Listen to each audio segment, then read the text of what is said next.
was always debated. It really was. I mean, for a long period of time, and it's still debatable, is it not? Whether or not baseball is successful here in South Florida. Would you say? I mean, the only people so far that I think it's been really successful for were Laurie and Sampson. Yes.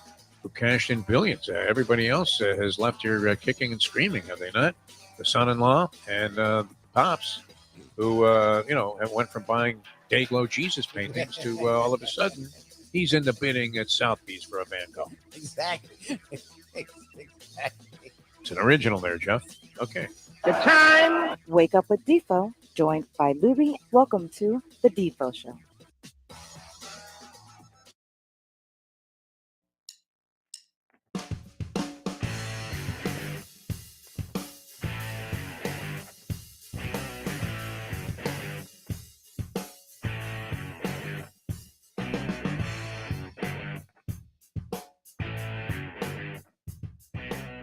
Good morning, one and all.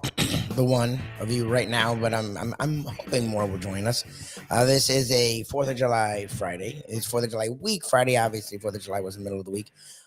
Friday of the week of 4th of July, finishing off this week. Been a very short week for us here on the Defo Show. Defo still in Atlantic City. Haven't talked to him much, which I think is a good thing. If he was busting out, I would hear from him moment by moment. So the fact that I haven't heard from him, he's in that, like Mike Mayo, who we will have the Mike Mayo lunchbox today from Gulfstream Park, of all places, at 12 o'clock today. And he will also join me around 8:30-ish. He talks about all his losses, his wins with equal time, maybe even the losses more. Defo doesn't really talk about either that much. He will talk about his losses. Even though he says he hates people talk about their losses, he will talk about his losses. When he wins a lot, you don't really hear about it until he gets back. So I hope not talking to him a lot on this AC trip, this 72nd birthday Atlantic City trip, means he's doing well. We'll cross our fingers for him, but I know he's alive. We've gotten texts here and there from him, Mayo and I. So I know he's alive. I know he's doing well. Financially, not sure exactly what he's done, but I think he's doing okay. Again, because I haven't heard specifically from him, that's usually a good sign. He'll be back with us Monday. Hopefully he's having a great time out there. Had his Chef Volas fix. He was trying a couple other places. Got the sub shop that he likes up there. We love wicked cheesesteaks down here, but he's up there. They're big for their submarine sandwiches and their heroes and all those things. So hopefully he's enjoying himself. The food's up there is a good time from what I've heard. The Jersey area does really good Italian. So good for him. Hopefully he's enjoying his birthday and with all glory and all happiness. It's been interesting down here in the sports world. The Dame Watch, Miami Heat, the only team right now supposedly really not wanting him. Obviously, the whole league would want Damian Lillard. The guy averaged 32 points a game last year, not only leading the league in scoring, but with a number that I don't know if we've seen since like Michael Jordan in his prime. Almost 8 assists a game, nearly 4 rebounds a game, a steal. I mean, shot, his percentages were fucking insane from the field. The guy's a top 10 player, asked out, as we talked about yesterday, only wants Miami. But what's funny about like the Blazers are handling this is they're trying to have more teams involved, but because they pissed him off so much recently, literally like 2 weeks ago, he wasn't asking for a trade. The whole world knew he wanted to win now, and the whole world knew the Blazers weren't winning now. The Blazers are rebuilding. They had the 3rd overall pick. That was the sign. Okay, if they can trade the 3rd overall pick, which Scoot Henderson's a guy that most years would be a number 1 overall pick. Most years, not all, but most years. Behind Wembanyama, and then also this Miller, the kid from Alabama, who had a lot of positivity. I think Henderson's a better prospect, but Miller feels like he's more ready to play now. And the Hornets, first of all, already have a point guard that can score, who they just gave a max contract to in LaMelo Ball. So Henderson wouldn't really fit there. But also Miller's a little bit more ready now, playing some college ball with Alabama, going on a pretty deep run in the tournament, whereas Scoot went to the G League Ignite thing. So he has loads of talent, and the guy I think is going to be a star, but it's going to take him a little bit more time. So he went 3rd overall. The Blazers had that pick, could have traded it, and probably gotten a nice haul. They're rebuilding. They know they're rebuilding. And Henderson actually is a lot like Lillard, maybe not as good a shooter, a little bit more athletic, a little bit better passer, but he can shoot, he can score. And they're very similar players, and he has a point guard. So the Blazers, if they had traded that pick, that would show to Lillard, okay, we really are trying to win now. Will we win now? Probably not in my estimation, but at least they're trying, right? No, they drafted Scoot Henderson. They really had no intention of trading that pick from league sources. So when Lillard and the Blazers talked a couple weeks ago, they lied to his face. They said, we're going to win now. Look, he wants to stay, and they felt bad being the bad guy to trade away one of the franchise's best players, arguably the best. To me, Clyde Drexler and Walton won an MVP, won a title, but it was a short-lived greatness career with the Blazers because he was hurt. Drexler had the team as a contender in the 80s when the West was when the West was owned by the Lakers. But they were a contender in the West in the 80s and then went to the finals against Michael Jordan and his Bulls in the early 90s under Drexler. So to me, I put Drexler a little bit ahead of Lillard because Lillard never got past the Western Conference Finals. But a lot of people, because of 11 years where he was pretty much a top 10 player almost the entire time he was in the league, a top 5 point guard or so in the league almost the entire time he was in the league. A lot of people will put him as the best player. I don't know, top 2 player, maybe top 3 player in franchise history. He wanted to finish his career there, and they didn't want to, they're in a rebuild, and paying him $200 million for 4 years when it's going to take you 2 to 3 years. By the time they're ready to really contend with that young group, he's going to be in his late 30s, and he's going to need a new deal. So it really doesn't make sense to hold on to him, but you don't want to be the bad guy that trades him without him wanting to be traded. So he came to them and said, look, I want to stay here, but then you need to contend. They said, sure, Dame, we're going to contend. And then they said they were going to work on trading the pick, and they were going to work on bringing players now. They didn't trade the pick. They didn't bring in players now. They're not better. So he got pissed. He said he finally asked for a trade out, right? We talked about that yesterday, I think it was Friday or Saturday of the last week. He asked for a trade out, and because they had lied to him, because he didn't trust them, he asked for one team and only one team, because they can say they're going to try and get the best haul and get him to a contender, but the two probably aren't the same. All the trades we've seen, the trade offers that we've seen from the Nets and the Celtics and the Sixers are actually worse than the Heat's trade. When you combine quality of an actual player now, quality of players, young players that will be looped in, and draft picks, yes, the Nets may be able to give more draft picks. The Celtics may be able to give more draft picks, but the players now, the Sixers don't want to give up Maxey. So whatever player now they're going to give up is not better than Hero, who's been, for the most part, the centerpiece for the Heat's trade offer. And the Nets the only young player they have like Hero is Mikal Bridges, who may be a little better, but he's their centerpiece. He's a guy that literally they want to build around. So they don't have a young player that's like Hero. So the Heat's trade, when you combine everything that they're asking for, is actually the best offer. Okay? So, and because Lillard said he doesn't trust him because that's the thing. Yeah, the Pelicans and maybe some of these younger teams, the Kings, could get in there and put a trade package together to get Lillard. One, a lot of them don't want him because they're going young, obviously. And two, getting Lillard for what they have to give up to get him means they wouldn't be better than these other teams. So he wouldn't be on a contender, and that's his whole point. Then why would he leave the Blazers? Like, to leave the Blazers to go and be a first-round team, you could have done that with the Blazers. The Blazers were at least flirting with the first round, maybe flirting with the second round. He's done that. He wants to be on a real team. It's 11 years in the league. He wants to be on a real team that's going to contend. Okay, so that's why he named one team. The Blazers have fought that last week. They fought it. They've come up with everything. Well, we're not at Dame's beck and call. We're not the Heat's beck and call. We're not going to be some transfer portal for Dame. Okay, but the agent has done his job, and what we've heard is this is what agents do, and said, look, my player only wants to go to one team. If you trade for him, you're going to get an unhappy player. Now, that's not specifically saying he won't play, but that's a weird thing to say. What does unhappy mean? Unhappy means he's not going to play. So to trade for him is dumb. Don't trade for him, and everything will be hunky-dory. Or if you want to get involved and you do know you need some pieces and you like a Hero, you're like something the Blazers could be offering up in this trade, get involved in the trade. But don't trade for Dame himself. He wants to go to Miami. And that's been a sticking point for the Blazers. The latest word that come out that I trust was yesterday when we heard that Aaron Goodwin, the agent for Damian Lillard, talked with the Blazers, Joe Cronin, this GM who none of us had heard of 2 weeks ago, who now we know for the wrong reasons because he's doing a horrendous job handling this. He's let the entire thing be out in the public.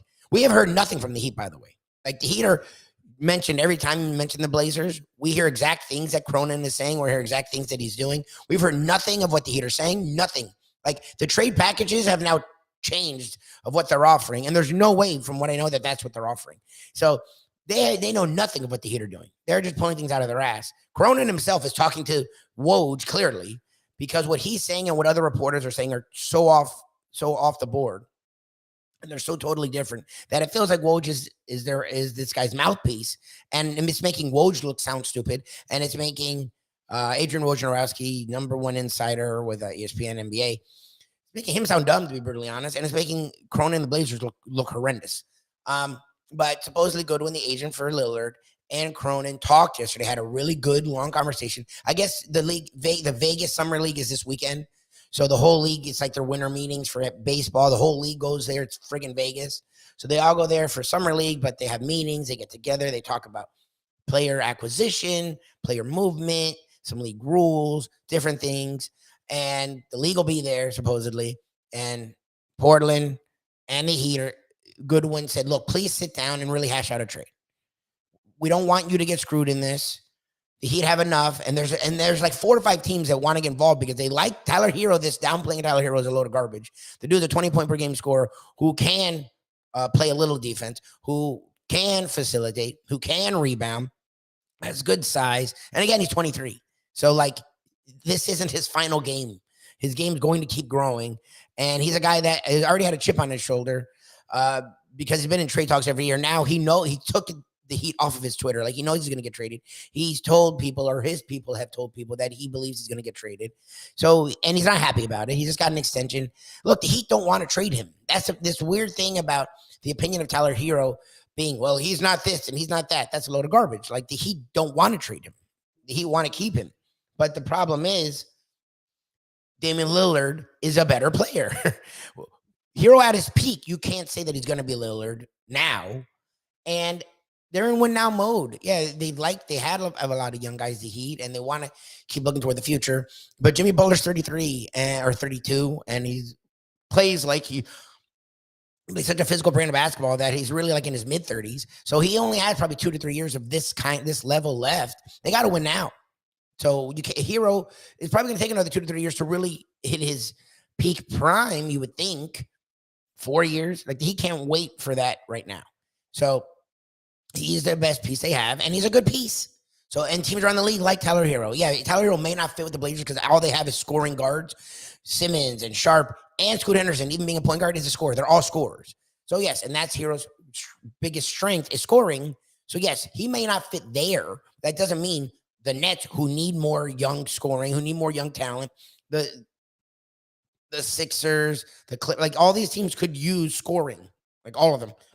Especially young scoring. A lot of these teams are a little older, so they could use scoring. Or they're young teams that are playoff caliber teams now that need more talent. So that's the idea, that it'll probably be a 3-4 team trade, and they're going to hash it out, we would think, this weekend. We'll see. I don't know. This is weird. I'm not going to lie, because I'm thinking about some of the big moves the Heat have made in the past, like going and getting Zoe, going and getting Shaq, going and getting LeBron, going and getting Jimmy Butler.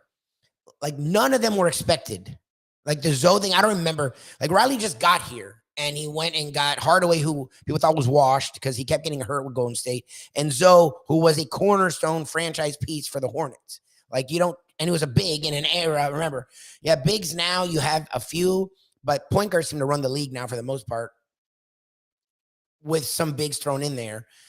Until most of you who watch the show are older, I would think, my age, whatever, older. Even if you're younger, cool. But the big was always the thing, the center. No matter how good you were as a perimeter guy, until Michael Jordan, like Larry Bird, Magic was great. They always thought about Kareem. They always thought about the big, the center, even into the 90s, even into the 2000s when you had Duncan and you had Garnett, and even the Dirk, who was like the beginning of a hybrid big. Like, the big was the thing, right? The big was the thing. Well,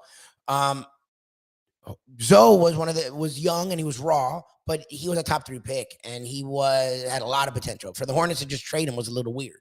Like, and yeah, what they got was decent at the time, but the Heat got a cornerstone pillar. The Heat instantly became a contender. Like, the Heat were challenging for top 3 seeds every year that they had Hardaway and Zoe. And the year that Zoe had whatever the kidney thing, they probably going to either win a title or be there. Like that group that they had brought in with Brian Grant, Anthony Mason, with Zoe at the centerpiece, with Hardaway, and I think they had Eddie Jones. Like that group was as good a starting five as there would have been in the NBA that year.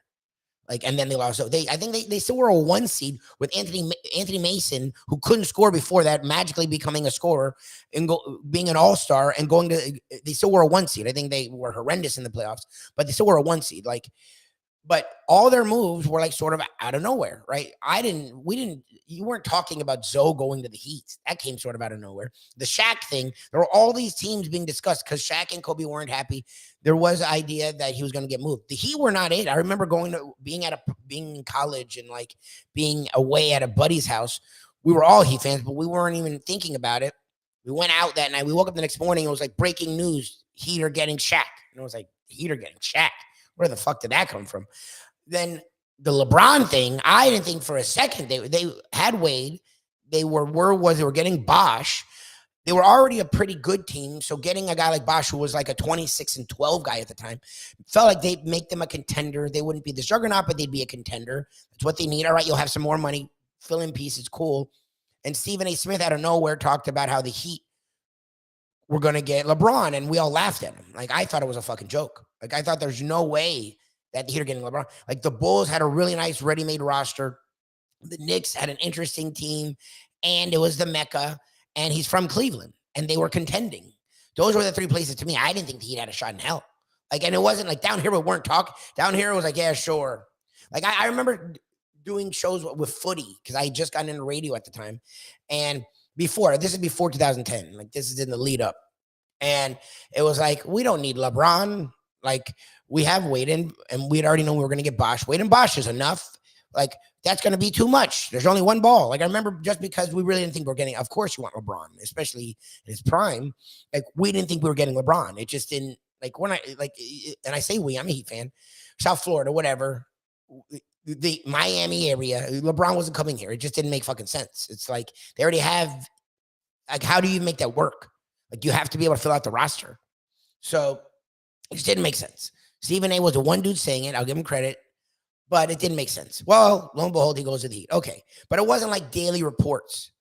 Jimmy Butler. Look, Jimmy Butler at the time, people weren't sure if he was a second best player on a team, if he was a third best player on a team, if he was, one of these teams where you have like Mikal Bridges, where he's the number one on a team that's a 4 to 6 seed. But the minute they got in the playoffs, they lost in the first round. Like, they weren't really a good team. And he put up great numbers. But again, you'll have these teams like back in the day with the Grizzlies, where Sharif Abdur-Rahim is putting up 20 and 10. Well, yeah, sucky teams need scorers too. It's my thing with Kristaps Porzingis. Like, Beal missed most of the year. Porzingis was finally pretty healthy for the year. He put up great numbers. He was the only dude. Someone has to score. Like, someone has to get points in an NBA game, no matter how bad the team is.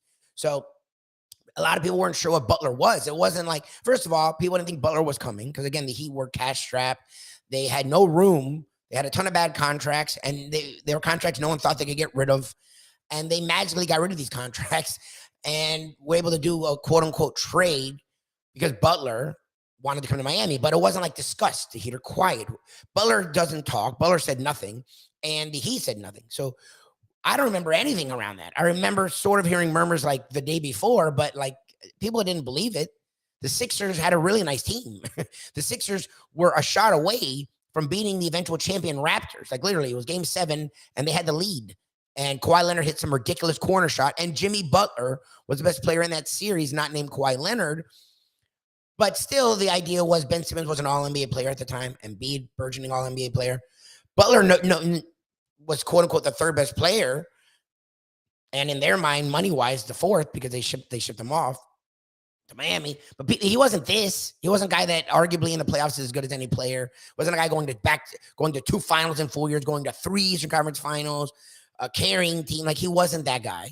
And it wasn't talked like this. Like, it wasn't talked about at all, I don't remember. The only things I heard, people laughed at it. So, like, this thing is weird. I will say that. Like, at least for us, I know AD requested to go to LA, and that took months. So that was in the news every day with the Lakers. And they had to just sit on pins and needles thinking they were getting Anthony Davis, but not knowing.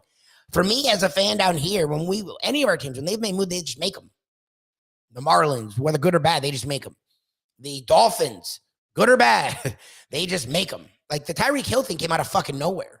Like when our South Florida teams have made these moves, look, the Messi thing's the one thing, but again, no one believed it.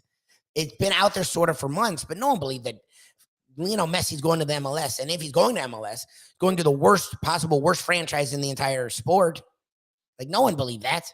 Like this whole situation is weird. Like I will say that, like it's weird. Like the fact that Dame requested a trade, said one team, it's been out there for almost a week and nothing's happened. Like they've had talks, they haven't had talks. Woj is reporting for the Blazers. All these other reporters are reporting the facts as they know them, but nothing's happening. Like it is a little weird. Now it feels like Dame will end up here, and I'm hoping something will happen this weekend. But it is, again, strange that it's just like sitting out there with nothing happening. And Dame's tweeting now, and Dame has had mouthpieces, and he's a dude that never talks. And the Blazers, again, one of these franchises that I didn't know, I couldn't tell you. I can't tell you their coach now that I'm thinking about it. And it's not that I don't know sports. No one talks about the Blazers. Like even when they've won, when they had CJ McCollum and they were going to the playoffs and they went to the conference finals that one year. Like no one talks about it. Nate McMillan, I presume, was their coach, but like no one talks about them because good or bad, they're one of these neutral franchises. Like they're just like a neutral franchise. So like the fact that you're hearing the Blazers so much and Damian Lillard so much is sort of weird with nothing happening. So we'll see if there's any movement this weekend. I'm curious about that. The Marlins have been the other really interesting story right now in South Florida. Yes, it's outside of Messi, and MLS, Inter Miami CF is putting together like an all-star, a 2010 European League or Worldwide Soccer League all-star team. Problem is all these guys are in their mid-30s, so who knows how good they'll be. But again, it's the MLS. So you would think putting Alba, Busquets, Messi together, guys that were like top 15 to 20 players in the world at one point, to get on one team, even if they're old in the MLS, should be interesting, at least entertaining. But the real big story, and people are finally catching on, and the ballpark looks pretty full, is the Miami Marlins. Again, another great outing. Yuri Perez, last outing sucked, was tremendous last night, went 6 innings, which is like unheard of these days, especially from your young phenom that you don't know what you're doing with, because he's past the amount of innings you want him to pitch. Yuri Perez, great. 6 innings, 7 strikeouts, scattered 3 hits, only give up 1 run. Problem is Sarney, and again, it's only one game. The Marlins had 9 hits and were shut out. And they've been shut out or kept to like 1 or 2 runs a lot this year. Yes, their average is pretty good in a league that doesn't give a shit about average anymore. The MLB, their runs have been much better the last couple of months. But they have their own these ball games. Yes, and everyone does. Everyone has bad games outside of the Braves, who just win every fucking game. But that was a ridiculous game. The Cardinals are not good. And yeah, they won the first 3, and that's fine. Winning 3, losing 1 isn't horrible. But that was a horrendous. I mean, their offense throws in a lot of these games where it's like, what the fuck was that? The Flaherty, I've never heard of the pitcher the Cardinals threw out there, and I'm sure he was fine. But like to not put up anything when Perez was dealing sucks. So the Marlins lost. They're still 13 over 500. This weekend's their last set before the All-Star game. All-Star break is this weekend. All-Star game is Tuesday. I guess Home Run Derby is Monday. The Marlins are 13 over, and they welcome to town division rival Philadelphia Phillies, who have turned it around the last couple of months. The Phillies have played really good ball. They're 8. The Marlins are 13 over. Their Phillies are 8 over. They're in the wild. They're thick in the wild card chase. So the Marlins will finish their quote-unquote first half, but I think we're just past the first half. But the first half of baseball action, hope they'll be well over 500. They'll be at worst 10 over 500. But hopefully they'll at least take 1 or 2 versus the Phillies. And what should be an interesting look, they've been getting 20+ thousand every game weekdays. So a weekend series with a playoff contender who's from the Northeast with a strong fan support. I'm curious, our buddy Brian, who watches and tracks fan support in South Florida, was asking, whether facetiously or honestly, when will they get a sellout? I'm curious if this is where they get a sellout, right? Because, again, it's the weekend. They're winning. People have, strangely for South Florida, started to support them in a way that they usually wait till the playoffs. It's a Northeast team that has a lot of fan support in the division. So they may sell out some of these games. They may. We'll see. I'm not promising anything with the Marlins, but That'd be fun. So we'll see if they can go into the All-Star break in winning fashion. And camps opening up soon for the Dolphins. So we'll talk more about the Dolphins as things go on. Yes, this is a Degenerate Friday. We will have a Degenerate Friday as Defo's in Atlantic City. The Greek's going to join me next. The professor will join me, give some plays. I don't know. I think USFL had their championship. So I don't know. And I don't know if Australian rules football still going on, but he'll give some kind of plays possibly. And he'll have a big board, as he told me. He has a big board ready. I saw him yesterday when we did our trivia at Landlubbers. So he'll have a big board ready. So we'll have the hilarious, one of the best things we do all week long, our favorite things. The professor's big board, top 5, coming up at about 8 o'clock. And the gambling gourmet himself, who had another feast. We were at home yesterday, but he went out and about and ate his face off as he does almost every day. We will be for Mike Mayo's lunchbox at 12 o'clock. We will be at Gulfstream Park as we are each and every Friday. He will join me at about 8:30 right here. So appreciate everyone watching us, joining us who has. You don't get Defo. You do get me. You will get Defo Monday. Again, he's celebrating his birthday in Atlantic City. So happy birthday, Def man. Appreciate you all joining me this morning. And coming up next, we'll talk to the man who is still in the radio business. They booted us out, but they're not getting rid of this guy, as he is their not only cash cow, but he knows a thing or two about the radio thing and a thing or two about sports and a thing or two about sports wagering. The one and only Greek will join me next right here. The Defo Show. No Defo, just Lubie on South Florida Live. Ponies in Style at Champions, the outstanding simulcasting room at beautiful Hialeah Park. Yes, the grand old lady of thoroughbred racing has never been more vibrant, and you can wager on the races from the top tracks around the country while enjoying a cocktail at the Brass Rail Bar or any of the fine food served throughout the facility. If poker is your game, you're covered in style, and you can play all your favorite Vegas-style games, including blackjack, craps, and roulette, in Hialeah Park's sizzling hot casino. Get a player's card when you walk through the door for all kinds of generous amenities, including our favorite, free play, when you come out to the ultimate casino and entertainment destination, Hialeah Park. These days, we're all looking for comfort anywhere we can find it. Thank goodness for Landlubbers Raw Bar and Grill in Plantation, because they are making sure you are as comfortable as possible. First of all, they're not only open for delivery and pickup. All you have to do is go to landlubbersbarandgrill.com for both pickup and free delivery. You're going to have the best wings in the world. You're going to have a great burger. You're going to have their amazing soups. Again, Landlubbers, Raw Bar and Grill. It's nice and easy. Just go to landlubbersbarandgrill.com for both your pickup and free delivery. Thank goodness for Landlubbers for making you always feel right at home. Are you looking to buy your first home? Have you been turned down for a loan? Do you need to refinance or get money out of your home? Call Michael Kodsey, CEO of Choice Mortgage. He's been helping the South Florida community get mortgages for 30 years. Hi, this is Michael Kodsey, CEO of Choice Mortgage. We have the most competitive fixed rates in the market. Call me 24/7, 561-441-2730. And remember, I don't just work banking hours. To make the right choice for your home, call Choice Mortgage today. You're going to Atlantic City? AC for a little Thanksgiving celebration. Jersey sucks. Yes, it's going to be freezing cold. I like the loneliness of being the only guy on the boardwalk because the ocean looks especially rank. Depressing. Yeah, at that time. And you're thinking, I'm just going to walk into it right by the Ferris wheel there that's out there on the pier that's closed. The Jersey Shore always looks like the set of Private Ryan when you look on the beach. Yes. If you were borderline suicidal, you might consider not going. Start your day with a cup of Defo. Welcome back to the Defo Show.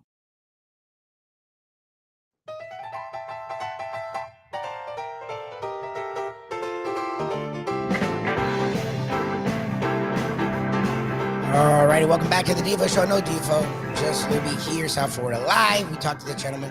We're privileged, honored, and lucky to talk to this gentleman each and every Friday. And for once, we're on time. Look at that. What's the missing factor? Jeff DeForest. But he will own up to the fact that he doesn't know how to keep track to o'clock. I am religiously psychotic about it. So good morning, Greek. Welcome to being on time for once. Lubie, what's happening? I'm doing good. Big difference already. You're on time, so I know people's not there. All right. He's going to be late for his funeral. That's a bad thing. 100%. All right, so we already had a question for you, as you were joking about scratch-offs last week, that you actually don't do them a lot, but you were getting into a pool or something with your buddies. Whatever happened with the scratch-off fest that you guys had? We didn't do the scratch offs yet. We're thinking about doing it. 4 of us, 1,500. We haven't gotten together. We're gonna get together and spend like $350 each and get a book of scratch offs, $50 scratch offs, which is $1,500. Smoke us a couple cigars and see what happens. Probably lose, but not planning on winning, obviously. All right, Like so when you go to track and you say to the girl, "Give me 50 on the 6 to win." You never say, "Give me 50 on the 6 to lose." I say that once in a while. They laugh. Like, "Give me 50 on the 6 to lose." they're like, well, at least you're honest. Yeah, I promise. I said, here. So, all right. So bad when you get a ticket, you rip it right up in front of them. As soon as Exactly. they give it to you. The races, you're like, "Here you go." Rip this up. Surprised Defo hasn't started doing that. I did have a good run, though, a couple weeks ago at Gulfstream in their casino and the roulette, the electronic game of roulette, which is crazy to play that, but I hit like 7 in a row. So that was pretty good. Oh, wow. Yeah, Good for 30. you. I'm scared of going there. Good. Good for you. Good for you. So anyways, all right. So there's a lot going on in the sports world.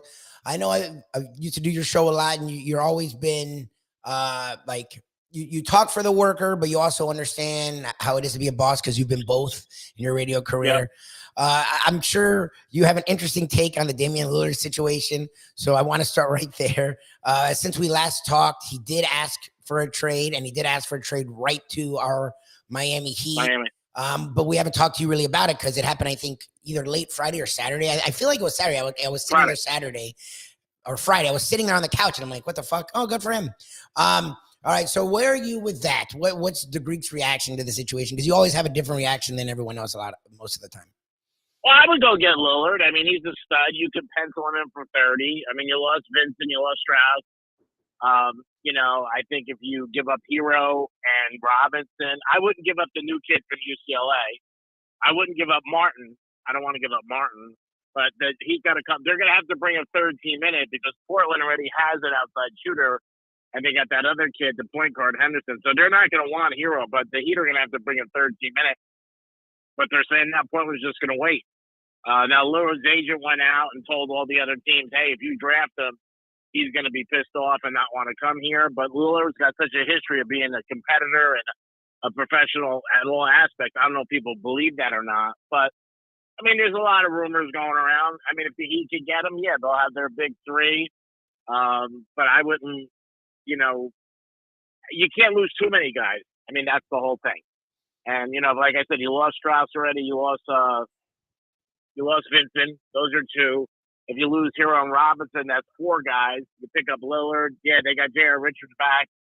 We drafted him out of Arkansas years ago. But and I think what the Celtics did was terrible. I think those moves were bad, so that's good for the Heat. But yeah, I think go get him. The only thing with Lillard is 2 years from now, his deals, he gets paid $60 million. Yep. And he's going to be 35 years old and 36. That's a lot to pay somebody, $60 million. So I think a lot of teams might be hesitant with that to hit that big cap. Not that he shows signs of slowing up, but it can happen at any time. So, but if the end of the question is, I go get him. Well, no, obviously you go get him. My question was, a lot of the time in these instances, you will be honest about the company or the business's standpoint. So I was curious where you stand, because a lot of people nationally, especially out of ESPN, are sort of trying to point, at least out of Portland, to a lot of the Blazer media people and fans are going either way, where they're frustrated with the organization. They're also frustrated with Lillard. Like, why is he allowed? Not that he asked for a trade, actually. It makes sense. Like, they're rebuilding, but why is he allowed to ask for one team? If he wanted to be a free agent, he shouldn't have signed the extension. If you sign the extension, you're at the team's beck and call. So I was just curious where you are with that, because I've sort of changed my opinion in recent years on player empowerment. And I know we've talked with you about player empowerment a lot. So I was just curious where you are in that regard. The players run the NBA. That's it. I mean, they do. They get what they want. They got guaranteed contracts. If they're not happy, they bitch and moan and sit in the corner. And then at the end of the day, you either got to trade them or deal with them malcontent. I mean, I think the biggest thing ever, if I was the owner of the Lakers, when Shaq and Kobe didn't, get along, they won 3 titles, I'd be like, I don't care. You don't have to get along. You have to play ball. We win. Yeah. I mean, everybody's just like work and everything else. Like everybody's got to be friends. Yeah, that's a great scenario, but it doesn't always work out. And in any sport or in business, the goal is to win. You know, if you guys are not friends, I don't really give a shit. You know, I really don't. Go buy a Cocker Spaniel. You know, that's what I say. Like, I don't care. You're not friends. You got your wife, girlfriend, side piece, agent, your entourage. Hang with them. But when you're playing ball, and I think that's where it started a lot of times. You know, it goes back to early 2000s where they trade. And then somebody like Lillard comes in and says, I want to get traded. And he has a no trade. He doesn't even have one. But then he's like, well, I don't want to go to Heat. And if you don't put me on the Heat, then I'm going to be a bitch. I mean, I don't know. You look at it both ways. You know, he gave Portland a lot of great years, but he didn't give him great years for free. He got paid a lot of money. So I like Lillard. I think he's a stud. I hope that he get him, but I think like anything else, they can make it so difficult that you have no chance. And if they make him wait, now they're saying they might wait until the season starts. You know, and see who gets hurt, and maybe they up the ante or something like that. And then I think Lillard's going to get more pissed. But it's like when you break up with somebody, do you really care if they're pissed? They're done. I mean, so I don't know. I don't know what they could do. Their latest rumor is that Lillard's agent was calling teams and said, don't trade for him. He's not going to want to come there. Like John Elway did years ago Eli Manning. Yeah. You know, where I think that sucks. And I think you should be just lucky and privileged to be picked. But, I mean, it's just the way the world is today, you know what I mean? And I think teams get away with it, and you got to kowtow to them. I mean, they can say to Lillard, you know what? We're not trading you. Suck it.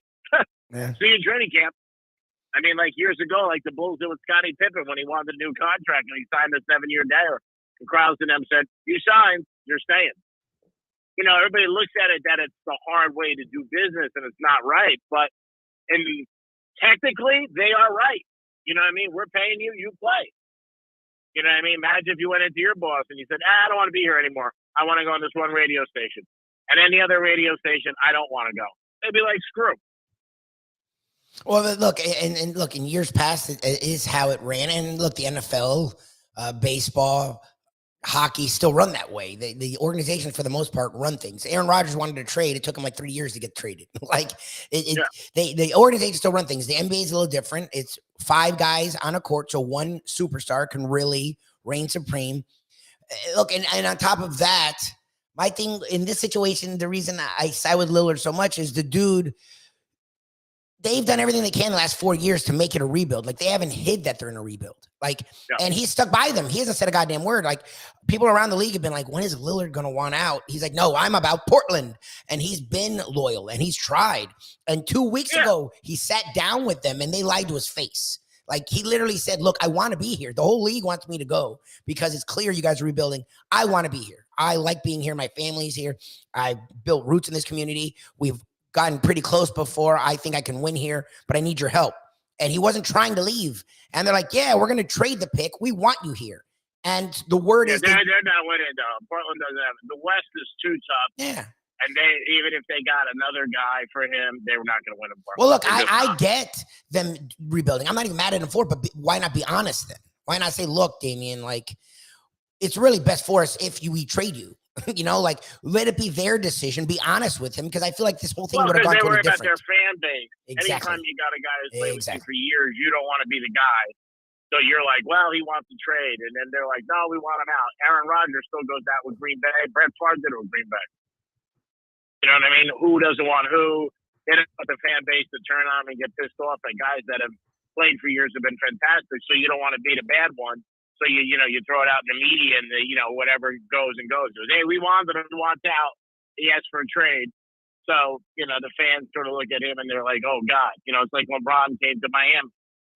LeBron comes to Miami, everybody hates him. He goes back, everybody loves him. I mean, it's, the same thing. It's all business. You have to realize that in all sports. And there's no loyalty. I mean, it's all about the money. I mean, that's what it's about. It's the cash. And it is, to hear players say they want to win is still nice, because there might be some day where you never even hear that word anymore. Yep. You might hear players just go, I'm just going where the money is. Yeah. I mean, you do hear a lot, like Hopkins right now says, I want to win. And Damian Cook says, I want to win. I mean, they want to win, but they're still going to get paid a lot of money. Yeah. it's not like they're working for minimum wage. Oh, no. But, everybody's different. Everybody has a different spin on it. And for these guys, they look at it like, hey, I want to get whatever I can. Florida's about, no state tax. And it's a lot nicer. He's friendly with Jimmy Butler. I think Butler will get pissed if they don't get him, but I think the Heat are doing everything they can to get him. But now the latest rumor is that, like I said, Portland might wait until the season starts. Well, and that'll really suck. That'll hurt them. Well, that would be a whole thing because, again, there are actually some free agents out there that would love to come to the Heat that would fit perfectly, but the Heat have openly said, look, hold on. We need to figure this out, and then we'll see what we can do with you. The latest word yesterday was, and this is why I don't think it'll go to the season, but it could. I mean, the Anthony Davis thing dragged out forever, and it was very similar to this. The latest word yesterday was the agent actually talked to the Blazers directly, and the Cronin guy, who now we all know, who we never heard of 2 weeks ago. And they had a good conversation. It was honest. I was like, look, we don't want to screw you. He just wants to win. He wants to win. You guys aren't in that place, and that's fine. We know the Heat will help him win. And that's why we want Miami. Again, sit down, because, the Vegas Summer League is like the baseball winter meetings. Like the whole league goes there. Yeah. So they're all going to be there. Riley, they're all there. So he said, look, just sit down in a room with the Heat. I think Dame may even be involved. Sit down in a room with the Heat, and let's get this done. And they supposedly were very open to it. And that's the thing with Hero. Like, yeah, the Hero doesn't fit with the Blazers, but there's like 4 teams that are like, shit, we'd love to have Hero. Like the dude's 20. Yeah. People forget because he gets hurt every playoffs. So, and the Heat do well without him, that they assume he's not important. The kid's 23 and he averaged 20, 25 and 4. Like, that's pretty freaking good for a 20. He's still young. No. Yeah. Hero's good. He's just not a fan favorite, and he dresses like shit. Besides that, he's a good boy. So what is Defo doing in AC? Oh, that's a great question. If you know, let me know. You've been AC more than I have. He loves it there. You tell me, you're from Jersey. I've never heard anyone speak highly of AC. I wouldn't fly over AC. I mean, he loves it down. Every time I turn around, he's going to AC. I know he's getting a free ride because he's not going to his body anymore. But yeah, he loves it down there. But they got sports betting, and it's a nice time of year there. But I don't know. I don't know if that'd be one of my destinations. You do know it wouldn't. Don't lie. So anyway, before we let you go, I know you're a busy man. Any plays? I know where it's the last weekend before the All-Star break in baseball. Any action? I know you've been doing your streak thing. Like what any you got? I mean, the Marlins are still a good play. The Mets are hot this week, so I would watch the Mets. Atlanta and Tampa, good series to watch. Atlanta's still one of the hottest teams in baseball. It's 24-27. Goddamn. I keep betting against the Yankees because the Yankees are like the Middle East. They're a mess. I mean, they just are. They lose last night to the Orioles 14-0. Oh my God. I mean, I thought that was a softball score. And I might put 200 on Tom Brady dating Kim Kardashian. Yeah, what is that? They're at this big party at the Hamptons. This kid Ruben, who's like a gazillionaire, and one of my buddies tried to sneak into that party. He got thrown out on his head. That's funny. Did you hear about the Wembanyama thing with Britney Spears, which sounded like the weirdest thing? Did you hear about this? Where of course we talked about it yesterday. She went up to him herself, and he isn't allowed to talk to anyone because he's so young and French that his security handles everything, and they like literally hit her, and she's like, like what the hell? I mean, like the whole thing sounds crazy. Yeah, she said she didn't. They said they didn't hit her. They said they pushed her, and then she slapped herself. But yeah, I mean, it's not a great thing for obviously the security guard. No. But Brittany's got security guards too. Like, where the hell are they? Yeah. So it's not. It's one of those situations you hit somebody and you're like, oh my God. Yep. You know what I mean? So it's not a great scenario. It's like you get into an argument at a restaurant with a wise guy's son. You're like, oh God, what the hell now? Like, who's your dad? Like, of all people. Yeah, sorry about that. It's just like, I mean, of all people, Britney Spears. It was just weird. So he even talked about it. Was all over the 4-letter network. Yep. Where he was commenting, goes like, I don't know what happened. She came up. I was shocked that she even knew who he was. That's my thing. Me and my buddy were talking about, like, if you're a young dude and Britney Spears comes up to you, aren't you pissed at your security for not letting her through? Yeah, I was even shocked that she knew, like, she's a basketball fan. Like she has You kids, know, I they guess. say Britney's all whacked out and Yeah. sniffing glue and drinking NyQuil, and she knew the number one pick. I mean, yeah, he's 7'4", but even to know who he is, that's impressive to me. Yeah, I thought the whole thing was interesting, just from all sides. Yeah, I would never think that she would. I could see her going up to Tom Brady, Okay. Aaron Rodgers, Yeah. somebody like that. But to go up to him, I'm shocked. But she's a basketball fan. Something like that. Or she has And teenage it's not her sons. kids so because maybe, it her wasn't. kids aren't even with her. That's true. She may have wanted. Maybe she bet. I don't know. Yeah, Maybe she likes to bet. She's been in Vegas doing a residency a long time, so she probably picked up the bug. The Greek, we love the Greek. Watch the Mets go against the Yankees, even though he's a lifelong Yankee fan. Well, I mean, fans one thing, money's better. Exactly. I mean, you got cash, you're smashed. You're broke, you're a joke. You know that. Well, we love you. Hopefully you had a happy, healthy, and a safe 4th. And we appreciate you doing this, and we look forward to talking to you next week, my friend. Yeah, I did a live show in front of the Statue of Liberty. Ah, there you go. Oh, also, what do you got going on today? You doing shows today? Yeah, doing the shows today. I mean, it's a weird week with the holiday. I mean, it really never felt like this ever, where, like a Tuesday. So you had, 3-4 days off, and then this was a short week. Yep. Which is very nice for a lot of people. If I had a life, I guess it'd be nice for me too. But, no, just hanging out, working, doing the same thing, hanging with my friends, smoking cigars. And that's it. All right, well, we love you. We're going to get together soon. Thanks for doing this. Yeah, we definitely. Yeah. And have a great weekend, Lubie, and we'll talk, my friend. You too, bud. Thanks for having me. All right, love you. The one and only Greek. No one like the Greek.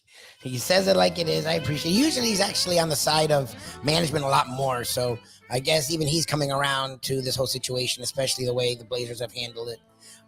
This gentleman coming up next has his own take on how the national media, specifically one certain network, has handled the Damian Lillard situation. He brings it every single week, and he brings a segment that Defo and I have said is our favorite segment all week long, and we're not lying about that. The Professor, Ken Jacobson, joins me next. See, we're on time, and I love Defo, and he will admit he doesn't know what time is. I do, being the producer for 12 years. I'm actually trying to be early on things because it stresses me out to keep people waiting. Coming up next, the Professor, right here, the Defo Show. No Defo, just Lubie, on South Florida Live. Folks, Tony Segreto here. Let me ask you a question. What do you look for when you go out to eat? Good food, obviously, friendly atmosphere, not too loud, but good energy, reasonable prices, and a place where you feel comfortable.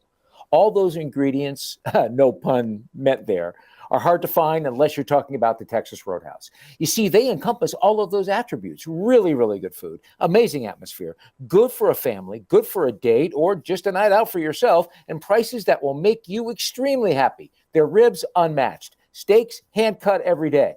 Everything, and I mean everything, is made on site, including their incredible bread. It's the one day, folks, that you can forget about low-carb diets.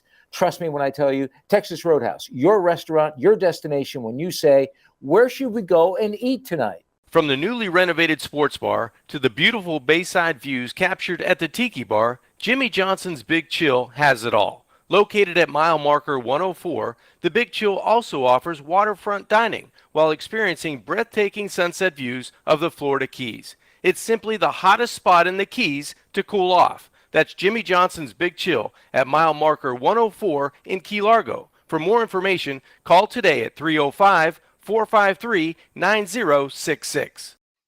This has been great because as cold as Jersey Kyle has been with his degenerate stimulus package horses, this man has been on fire with Australian rules football to the point where people are calling him Crocodile as he joins us here on the show. The Crocodile himself, the Professor, now 14-8 in documented picks on Australian rules football. Professor, how are you, my friend? I'm good, Defo. In fact, not only am I 14-8 and picking Australian rules football, I am 6-0 in Australia's favorite national game. Is this or is this not a night? The best way to kick off your day is with Defo plus Lubie. We now return to the Defo Show.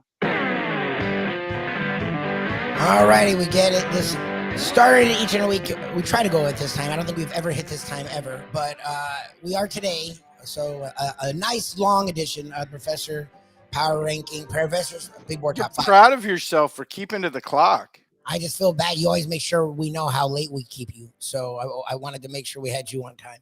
And I want you to know that I did keep an eye on it. Oh, sometimes you gotta, when you work the Defo show, sometimes you gotta give Defo a little good-natured ribbing about his less than formal relationship with time. Seems to be a theme in my life, and I probably deserve it Okay. because I am one of those anal retentive jerk offs about timing.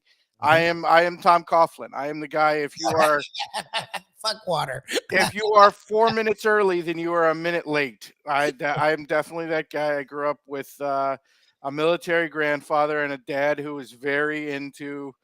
Part of being a man is being on time and being responsible. So that was drilled into me. So I'm that guy. But it seems like everybody in my life is very much not that person at this point. I think I'm the only person who wears a watch anymore. Honestly, I have a watch, but it's the wrong time. So, so it shows you how much I punctual. I try to be punctual, but again, I'm surrounded by people who are late, and I've given in. Where you're a lot more stubborn than I am. Where my wife, who's late everywhere, I just assume we're going to be late and don't even make excuses when we're late anymore.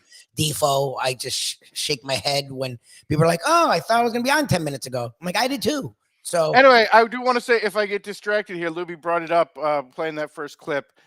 We are while we're doing this segment, we are sweating out the end of the Collingwood. The Magpies are, I think that's pretty much the official Aussie Rules football team of the Defo show. The Magpies are playing the Bulldogs, laying 12.5. They're up 25 at the end of 3 here, so we're keeping our eye on that while we do the segment as well. That answered my, because I said when I was by myself to start the show, I was like, the professor joining us. I think he's going to give plays. From what I remember you saying, the USFL had the championship last week. They did. Birmingham in a blowout. And that's who you had, I think, right? Okay. No, I was on the wrong side of that one. I took Pittsburgh in the points. Okay. Turned out to be a mistake. Pittsburgh kicked a bunch of field goals, lost 27-12. They kicked 4 field goals in the game. So they blew it in the red zone over and over and over again, which is, honestly was one of the themes of the NFL, but the USFL, but Pittsburgh had been having red zone success. So we finished on a bad note, but overall a good season.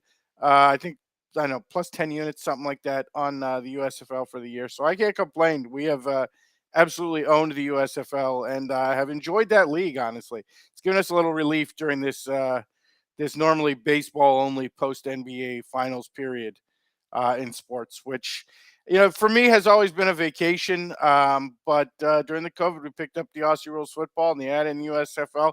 All of a sudden, like that month post the NBA finals isn't such a bad month. Yeah, you actually do well in both, and that was the thing. I wasn't sure what you'd be doing.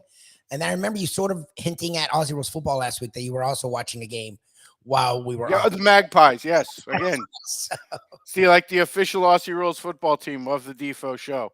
All right. Well, before we get to plays, it's been the news. And look, you are a Heat fan. You're even more negative Heat fan than I am, but you're honest, and that's why we love you. But you also do hate a certain region. So that's where this whole story's come to, like. Again, I feel like I get a lot of shit. I did on the food show the other day about my hatred of Boston. It is worth noting that it is mostly a sports distinction. I do not mostly just randomly hate Boston people. I do hate the actors. I mean, those Wahlbergs and Ben Affleck both really suck. But it's basically for the same reason, because Hollywood is totally saturated with this Boston influence, just like the sports world has been totally saturated with this Boston influence over the last few decades. And look, there was a good reason for it, and I will pay a compliment to the city of Boston. The reason all of this happened is because back like 30, 40 years ago, the sports page at the Boston Herald was staffed by such a legendary group of people that the national scene pretty much just handed over sports coverage in America to the people who populated the Boston Herald. I'm talking about our friend, the great Leslie Visser, was part of that staff. Peter Gammons, the great Bob Ryan, and all of these people were not just Boston sports reporters, they were Boston sports fans. But back in those days, when journalism was a more legitimate profession, all of those people were good enough journalists to separate their opinion and their fanhood of Boston teams with their coverage. So when you saw Peter Gammons basically take over ESPN's Baseball Tonight in the early days of that show. 89, He could be a Boston Red Sox fan. It wasn't hard to tell he was a Boston Red Sox fan without his coverage becoming fanboy coverage. Yeah. Bob Ryan could do the sports reporters for 30 years. And look, you could watch that show for 30 seconds and tell the guy was the biggest Larry Bird fan to ever walk the planet, but he could separate his opinion from the fact that he loved the Boston Celtics. Yeah. As the media has become more of a fanboy media, and let me be the first to say, I don't have a problem with the fanboy media. Okay. I am, to a degree, somewhat of a fanboy media person myself. Most of my opinions are colored by the fact that I am a fan. I don't have a problem with the merging of being a fan and reporting. But when you turn the entire national opinion over to small groups of fans, you're going to get stilted as hell opinions. And I think that's exactly what you're seeing with this Damian Lillard story in terms of the national coverage. It is all shaped by number one NBA fanboy Bill Simmons. And look, compliment to Bill Simmons, because for a long while there, he was the only guy who wanted to write about the NBA year round. It's basically Bill Simmons and Scoop Jackson. And those were the only people really you could find in the national voice who post the NBA draft and into free agency wanted to write articles about how that. So again, there's a reason it happened, but now what happens? A trade is proposed. It's the Miami Heat who, for understandable reasons, the Boston Celtics and Bill Simmons in particular, because the Miami Heat have pretty much destroyed his life for the last 10 or 15 years, going back to that game 6 in Boston where LeBron pretty much had the game of his life. And, you know, what did you see? You saw pictures of Bill Simmons and his dad in the front row looking like they had been punched in the face. Game 7 this year, what was the number one picture? It was like sad-ass Bill Simmons sitting with his dad looking like, you know, his mom had just died. Again, the Boston Celtics, for whatever reason, have strong objections to this trade. And so now all of a sudden the national opinion is, well, the Heat's trade is garbage. Tyler Hero sucks. And look, there are rational reasons to criticize the Heat's trade as it regarded to Portland. Is Tyler Hero an ideal fit for Portland? No, he's not. I mean, honestly, no. They already have, if you're counting Scoot Henderson in the equation, they have 3 shoot-first guards in their lineup. Arguably, they don't need another one. Arguably, Tyler Hero is just a slight improvement piece to guys they already have. And honestly, athletically, maybe not even an improvement piece. Maybe a guy, if Scoot Henderson is on day one what we think he might eventually be, if Shaden, why can't I remember his last name? Sharp and Simon. If Shaden Sharp and Anthony Simons. And can all become the guys they want to be next year, then honestly, they might be better players than Tyler Hero sooner rather than later. But is Tyler Hero the best player who's been mentioned in this trade by anybody serious reporting on the end? I know there's a couple Celtics fan sites out there who are saying, well, maybe the Celtics will put Jaylen Brown in the trade. If that happens, then yes, that's a different matter. Then all of a sudden Boston's offers, but don't hand me this bullshit about Malcolm Brogdon's a better player at this point. That's a fanboy opinion. That's not a real journalistic opinion. And again, it happened in baseball years ago where for a while the coverage became entirely about the Boston Red Sox, who could go out and spend like $500 million on Daisuke Matsui. And flamed out. He wasn't even good. But when they did, it was smart and it was Moneyball. But when the Yankees did it, they just spend. You were the same franchise. And now Boston fans are disappointed because the Celtics are not what they thought they would be this year. And they're pissed about the Damian Lillard trade because they're looking at it and they're saying, oh, shit, like if the Heat get Damian Lillard, then our Celtics thing might not happen for another 2 or 3 years. And if it goes another 2 or 3 years, we might trade everybody away.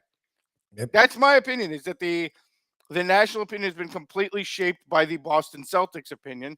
And a lot of it is ridiculous.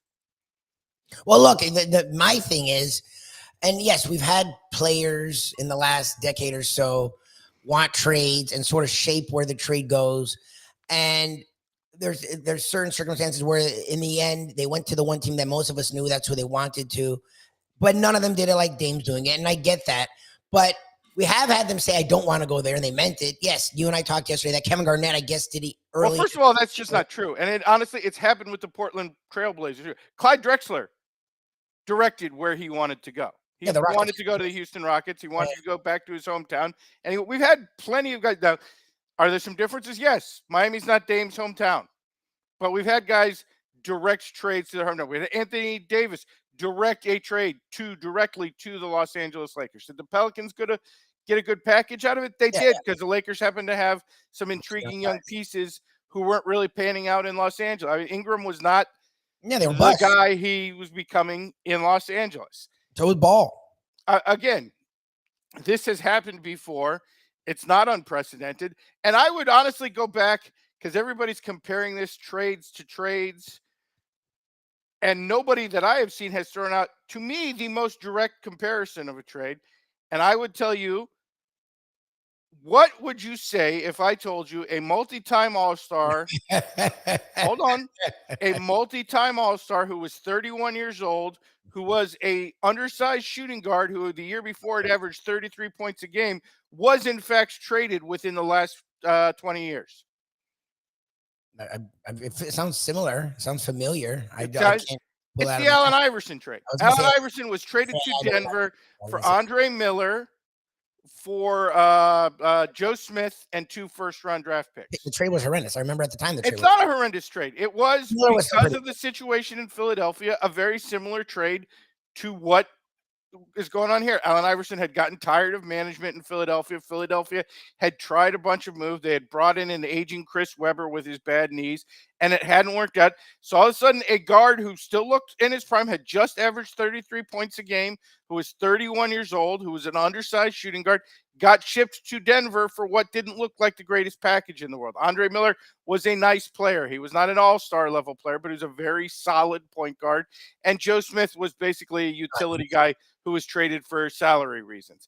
And they got a couple of first-round draft picks, which at the time, Denver was a contender in the West with Carmelo Anthony. And the other pick was Dallas, who obviously was a Dallas pick, who obviously at that time with Dirk Nowitzki would go to the finals next year. So they weren't great draft picks either. So again, Allen Iverson, a very similar player to Dame Lillard. In a lot of ways, I would say physically the most similar player you could come up with in terms of comparing to Dame Lillard. Dame Lillard, more of a perimeter guy than Iverson was. Iverson was obviously more a to-the-basket player. But Iverson was 2 years younger in that situation too. So I would say if we're going to try to do an apples-to-apples comparison, to me, the most apples-to-apples situation was when Allen Iverson wanted out of Philadelphia. Well, and also, on that one, I think he did engineer it to Denver. Like, I think he actually wanted to play along him and Carmelo. Again, this is what is a little unusual about the Dame situation is Iverson had a list of like 3 or 4 teams. Usually when we go in this situation, it's a very small number of teams, but usually it's like 3 or 4 teams. This is unusual in that it's one team that Dame wants to go to. Well, what I find interesting about this is is the opposite. Is we have had them say, and it's why I brought up Garnett, I won't go there. And for the most part, they mean it. When they say I won't go there, look, the Pelicans could have offered the best trade package for Kevin Durant, like a great trade package, and they had discussed it, and he could have won now there. Like if they had kept Ingram and McCollum somehow and added Durant, I don't know how that would have worked, but scoring wise, that would have been a hell of a team. And somehow you get Zion to figure his shit out. That team would have been fucking scary. But Durant made it clear, I don't want to go to New Orleans. So New Orleans never jumped in it. No one bitched about that. No one said, oh, well, you can't. And no one bitched and then kept pitching New Orleans. Like, well, we don't care what he says. We're going to keep saying New Orleans as a possibility. That's the funniest thing about this to me is the only team he's mentioned by name, and he said the whole league because he just wants the Heat, but the only team he's mentioned by name to say no to, there's only one that literally Chris Haynes is laughing at when that team's mentioned, is the Boston Celtics. He's openly said, yeah, I don't want to go there. He said this months ago, like if I ever was to leave, when he's on these fucking podcasts, I have no interest in going to Boston. Yet for some fucking reason, anytime you hear a report, they're like, well, Boston could put something together. And it's like, first of all, no, they can't. Their trade package sucks. Second, unless they put in Jaylen Brown, which doesn't make them better than, they're like a little better, but they're not better than 5 or 6 teams in the league still.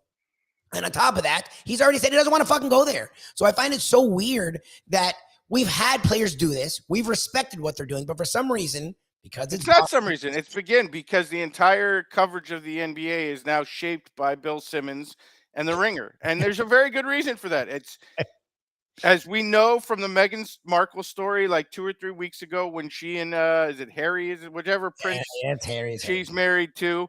Dropped out of Spotify. One of the biggest critics was Bill Simmons, who it turns out is now the executive vice president in charge of development at Spotify. They have basically turned programming at Spotify over to Bill Simmons. And hey, there's a good reason for it. Bill Simmons was out in front of podcasting long before anybody else and has built an empire of podcasts on The Ringer. He was apparently instrumental in bringing Joe Rogan over to Spotify. There's a reason they've made him he's really good at his job. Like, as much as I hate fanboy Boston Celtics Bill Simmons in terms of content producer Bill Simmons, I have to respect the hell out of the guy, because like he has made himself this hugely powerful figure in sports programming and content production just by being like this ridiculous fanboy. And hey, all credit due, much like, again, all credit due to those people who made the Boston Globe such a legendary sports page years and years ago. All credit due to that aspect of it. But when you have a guy who's shaping the national opinion based on his love of his own team and his bitter hatred of the Miami Heat, you're going to get a really weirdly still. And, that takes Woj out of the equation, because I don't know what the hell's going on with Woj. Woj is usually, I'm not going to lie, we make fun of ESPN, but Woj is one guy, even when he went to ESPN, that when he does a Woj bomb, the world stops and it's always right. No, he's like Schefter in the NFL or Mort back in the day in the NFL. When he has information, you can usually count on information. But in this case, he looks like Saddam Hussein's guy who's out there denying reports while the American tanks roll behind him. Now, the Portland has no. Portland hates this package. Everybody hates this package. And look, let's be realistic. Are there some teams that could put together a better package for what Portland's needs are? There are. Oklahoma City could get involved. Send Chet Holmgren, who all of a sudden is like 20 pounds bigger, and for themselves, make themselves a contender in the West, and send Portland a intriguing young player and a bunch of draft picks. San Antonio could get involved. Damon Wemby could be an interesting combination, and maybe satisfy Dame in that part of it. I have no idea if he's trying to move to San Antonio or not. But they have a lot of young assets, and they got a lot of draft picks who figured for at least the next year to be pretty good draft picks. There's a lot of teams out there with a lot of assets, but we're not hearing any of them being offered. We heard Portland was highly interested in Maxey and Philadelphia and doing something with Philadelphia. And Philadelphia's reaction, hey, we don't have anything. We're not trading Maxey. We're not interested in that. Again, even if you buy the Mikal Bridges is 10 times the player, Tyler, here, and I don't buy that for a minute. I think there are some intriguing things about Bridges. He's obviously a very good defender, but I don't buy he's a better player. But the Nets aren't offering that. The Nets, in fact, are offering to do a 3-teamer so they can get Ben Simmons the hell out of town. Yes. And eventually Dame ends up in Miami. Whoever ends up in New Jersey, they get rid of Ben Simmons' contract. Again, show me the better package. Show me the package that Portland is turning down in order to satisfy Dame and send him to Miami. Because I'm not seeing it. No, what I'm seeing is Malcolm Brogdon and Robert Williams and a bunch of draft picks that'll be at least, if not crappier, than Miami's draft picks. Yeah, they'd be. Well, that's the thing. The Heat without Lillard are still a contender. Like, they were in the finals. Like, whatever the story was, Cinderella fluke, they were still in the finals, and they've been in the conference finals 3 out of the last 4 years. The Celtics and Heat draft picks are going to be the same shitty draft picks. The draft picks are fine because, again, you can find guys late. Look at fucking Jokic, but it's not your goal to get picks in the 20s. But that's the thing.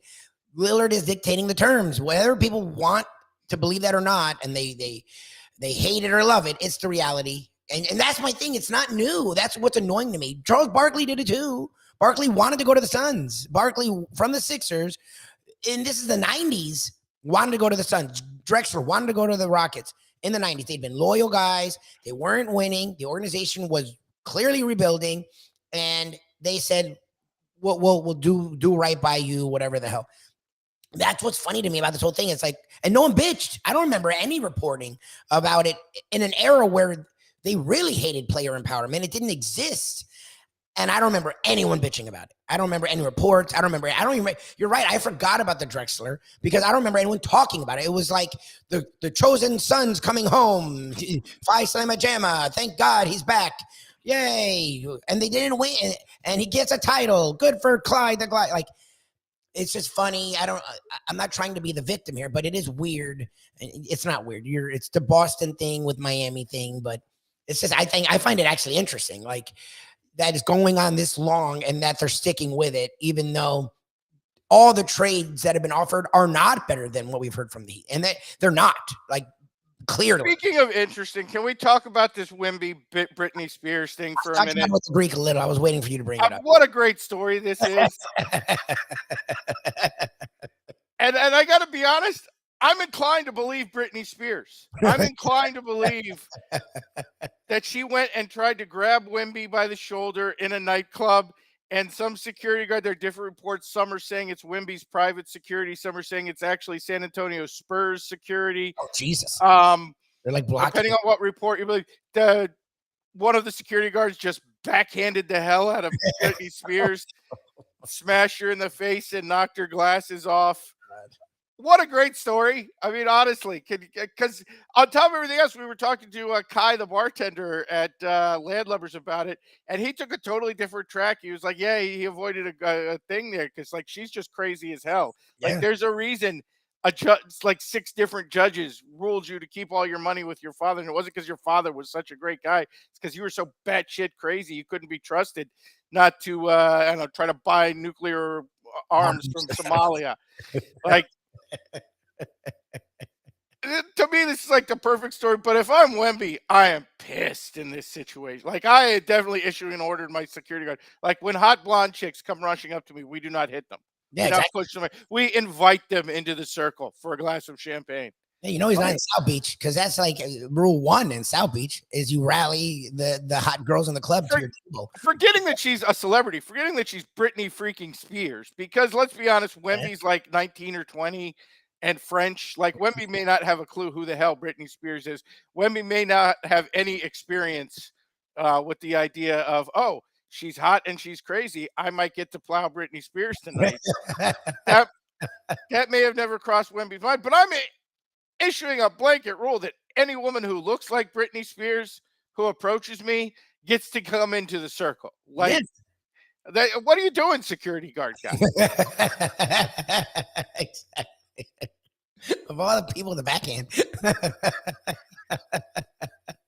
I'm sorry. If you're a security guard in that situation, you are immediately fired. Yeah, aren't you like security / wingman? Like, isn't that your job? Yeah, like if some dude comes and randomly taps me on the shoulder and you want to rough him up a little bit, don't care. But if it's a hot blonde, I don't care if it's a celebrity hot blonde or not. The celebrity part absolutely makes it worse. Yeah. But I don't care if it's a hot blonde or not. If it's a hot blonde, what are you doing? Like, she gets into the circle. Hot blonde wants to come rub me. Yeah, she gets to come in. Like, what are you doing, dude? Yeah, especially NBA players. What do you mean? They like lead the league in like promiscuity. Like, who's like, right? We've heard all these stories for decades, back to Wilt, and then literally it was a joke. His number was a joke. So like, that's what weirded me out. It's like some random Instagram chick gets to sneak into the bubble, which was supposedly run security like it was the G20, and have a gangbang with the entire Phoenix Suns roster, and ends up posting about it on Instagram, including pictures, and that's okay. But our security is smacking Britney Spears in the face. Like, what is wrong with you? Like, that's a problem. I don't get it. Exactly. I know the Spurs organization is known for, good, wholesome values and whatnot, but now, come on. I promise you, back in the day, if like Shakira come and tried to grab Manu Ginobili's like, oh yeah, that's happening. Well, like, you're the one saying Parker was banging everyone's girl. Like, they didn't have it on lockdown. Like, that could ruin a fucking franchise. You talk about infighting. Look at Delonte West. Look at 20 years I later. guarantee Britney could have tapped Delonte. And look, let's be honest. I'm not trying to slander Britney Spears. I'm not trying to say, Britney Spears was trying to catch the D from Wemby. most likely, honestly, I didn't even know that her kids had all made me feel very odd.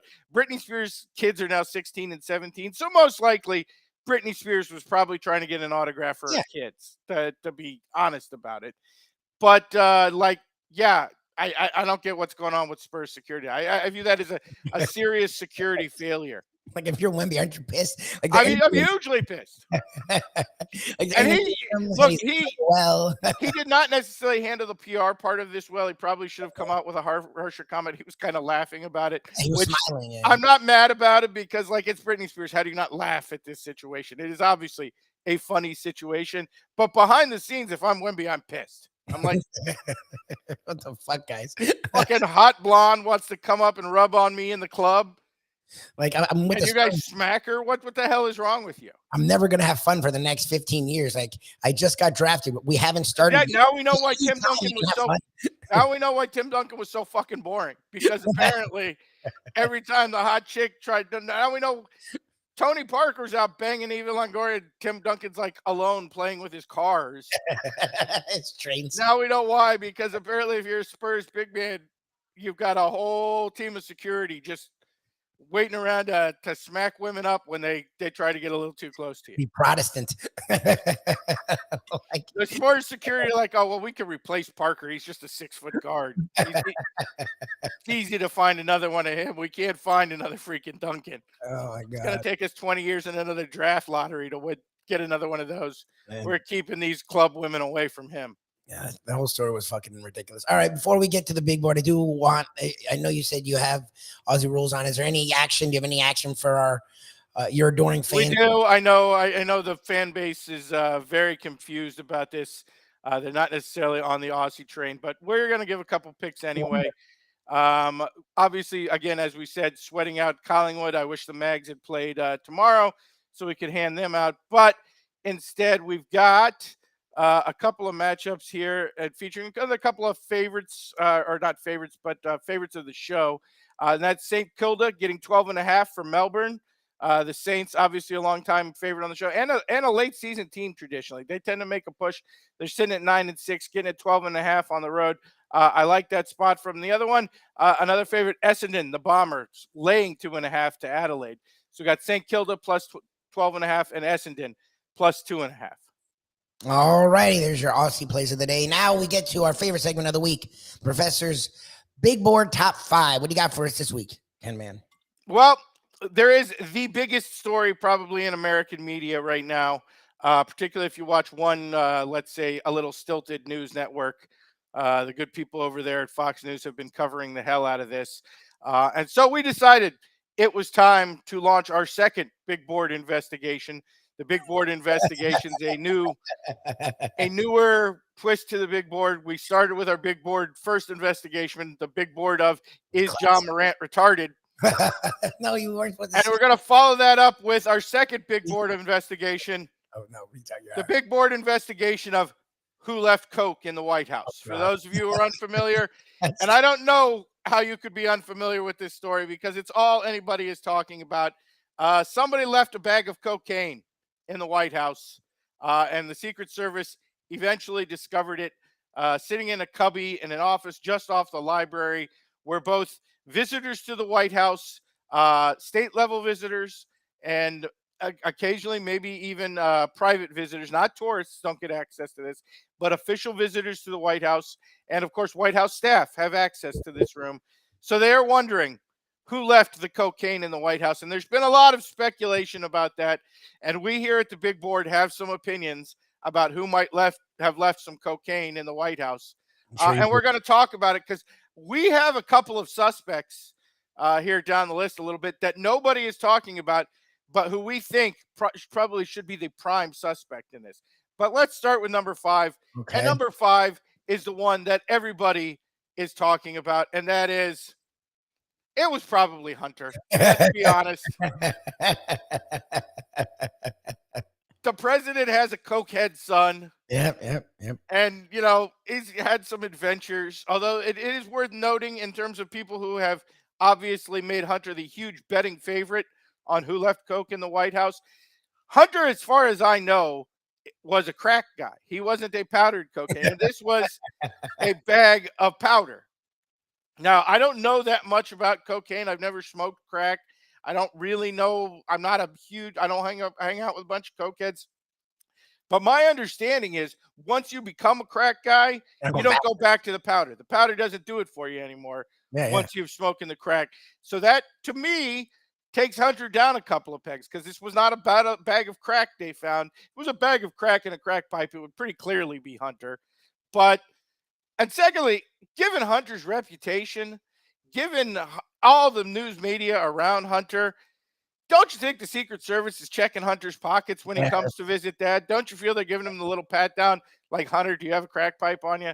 Like, we got to check your pockets. But I'm going to say, for all the shit that Hunter has taken over the last, 2 years, don't we have to, in the list of idiot relatives to presidents, have to give Hunter a little credit? I mean, let's be honest here. Hunter organized this while smoking crack and out there banging the foulest street hookers he could find, because those pictures were not the pictures of a guy who has millions and millions of dollars. That's not the level of hooker you would expect that to find that guy with. Okay, while Hunter is out there ruining his teeth that have to be capped, and all the other pictures we've seen of Hunter, he's doing this at the same time that he is scamming tens of millions of dollars out of Ukrainian businessmen and Chinese government officials and all these other people, and doing so successfully, so successfully that at this point, these people know there's a decent chance Hunter didn't do shit in terms of, paying off his dad, because you can't find any evidence, and may have just stolen all their money, and they're still not willing to come forward and talking about it. Like, when you run a scam where the victims of your scam aren't willing to testify, that's a hell of a... Roger Clinton's not pulling off that goddamn scam. Can you imagine Billy Carter back in the 80s? Scamming Brezhnev for like $50 million. It'd probably be like $5 million back in those days, but whatever. Scamming the Russians, scamming Lech Walesa for like $10 million and getting away with it. Hell no. Like, in the list of idiot children and relatives of presidents, Hunter Biden's got to be one of the greatest grifters of all time. Like, put some respect on the man's name. He managed to run one of the greatest scams in the history of scams. A scam so good that his victims still aren't willing to talk about it. While smoking crack and banging street hookers off the corners of Trenton. That's impressive. Look, compare it this way. One of the big early stories of the Bush administration was when the Bush twins got caught and arrested in Austin, Texas for trying to get into a bar with a fake ID. And if you remember back in those days, the Bush twins were hot. They were quite a piece of ass. Do you know what level of idiot you have to be to get busted with a fake ID in a bar when you're a hot blonde piece of ass? You have to be the biggest Karen moron in the history of the world. And that's exactly what happened to them. Hunter's out scamming the Ukraine for like $50 million, and they're still not willing to talk to him. I'm saying, let's put a little respect on Hunter's name. Like, you can say what you want to say, but in honor of Degenerate Friday, this man's a high-level degenerate right here. Yes, he's high functioning. He may be the definition of high functioning addict. All right, that was number 5. That's number 4. That was number 5. Upcoming number 4. And that's our first suspect surrounding a certain event, which is, for those who have forgotten, there was an event in early June, right around the time this was discovered. There was a large-scale White House visit where apparently they did, in fact, have access to this room. And that takes us to number 4 on our list of the big board investigation candidates to have left the bag of coke in the White House. Party boy Travis Kelce. 100%. That's 100% Kelce. Because I'm going to say, you're visiting the White House, and you look, Patrick Mahomes, he's got the nice, it is light blue, dress. but it's during the summer. But it is a suit and tie, good shoes. Travis Kelce came to the White House to party. Looks like he was at Live. And if you remember, at some point during the press conference, Travis Kelce tried to grab the microphone, and Patrick Mahomes pushed him into the first row. No. To keep Travis Kelce from talking. And based on the outfit, I understand why Patrick Mahomes did that. Like you were about to go forward and embarrass the hell out of her. Look at that. Imagine showing the White House in a red club suit, a black T-shirt with no collar and no tie, and a pair of Air Jordans. Like that is a man who did not come to the White House for an official celebration. That is not a man who came to the White House for the state dinner. That is a man who came to the White House to have a party. Yes. And I'm going to say, if you saw the pictures from this weekend where Travis Kelce celebrated the 4th of July by DJing at an EDM concert while wearing a Sean Kemp Cavaliers jersey. Oh, jeez. That is a man who is trying to live the Gronk lifestyle. That is a man who is trying to live the Midwestern Gronk. And I feel like we're going to turn on Travis Kelce because we kind of like him at this point. Yeah. And I feel like he's being now held up by his brother because his brother's like offensive lineman guy who, even though he's the biggest offensive lineman contract in the history of the NFL, like lives on a farm and drives a pickup truck. And it's like wholesome Midwestern guy. He's got the beard. Looks like every Midwestern farmer dude ever. I feel like that is keeping us from adopting the fact that Travis Kelce is now just Cleveland Gronk.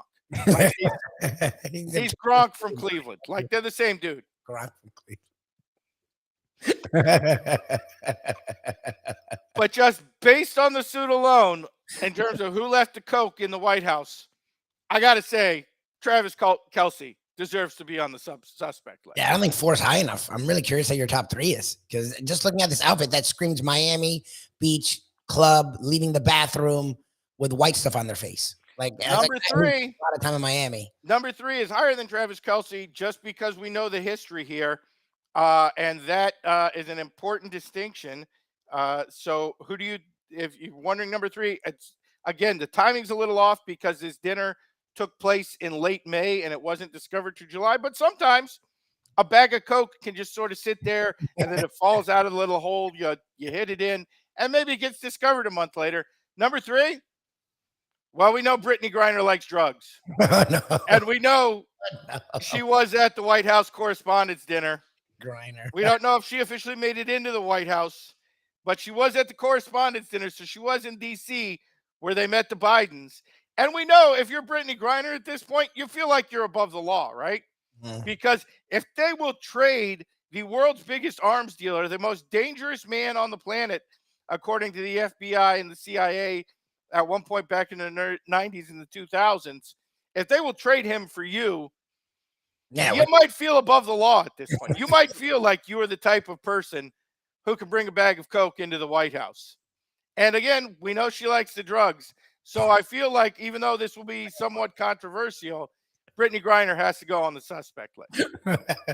Right? Because what happened? She came back to the WNBA and her coach introduced the press conference was like, I can't believe Brittany Griner came back to the league and we didn't have a sellout in the WNBA for Brittany's return game home. Really? Because has there ever been a sellout in the WNBA? Sorry, Sarny. I mean, legitimately, has there ever been a true sellout? Like sold every seat in the stadium, not we sold all the bottom level, like a true sellout. Has that ever happened? So I feel like Brittany Griner's maybe head being a little inflated at this point after she was traded for Victor Boot. So she has to go on our suspect list right in the middle there. Brittany Griner, we know she's a fan of the drugs. Just marijuana, relax. No, it wasn't marijuana. It was hash. Oh, when you are trying to sneak a hash pipe into Russia, did you not see Midnight Express? Did you not know what happened? I'm not saying that means she's come home and jumped to cocaine, but I'm not saying that didn't happen either. Because again, at this point, I feel like Brittany Griner's they traded the most dangerous arms dealer in the history of humanity for me. I can do whatever the hell I want. If Brittany Griner at some point during the year goes on a crime spree because she's like, I'm Brittany Griner and I'm above the law, I would not be surprised. Yeah, I mean, they traded literally the scariest guy on the planet for her. I mean, it took some time, but I presume the way that it was being tracked, she was okay in Russia. All right. So that's number 3. Number 2. And our top 2 suspects here, we have to look at a certain combination of personality and status. Personality, you have to be the kind of idiot cokehead who would bring a bag of Coke to the White House. You have to be such an entitled moron that you think you can walk into the most secure building on the planet with a bag of cocaine and get away with it. And status-wise, you have to, in one way or another, through one relation or another, be such a big deal that you are the type of person who gets to go into the private residence of the White House, to the presidential library of the White House, without being patted down by the Secret Service. And that leads us to our top 2 suspects. Number 2, and I feel this person meets these criteria well. Again, idiot, probable cokehead, entitled scumbag, but also important enough to get by security with a pat down. And that takes us to number 2, Brittany Mahomes.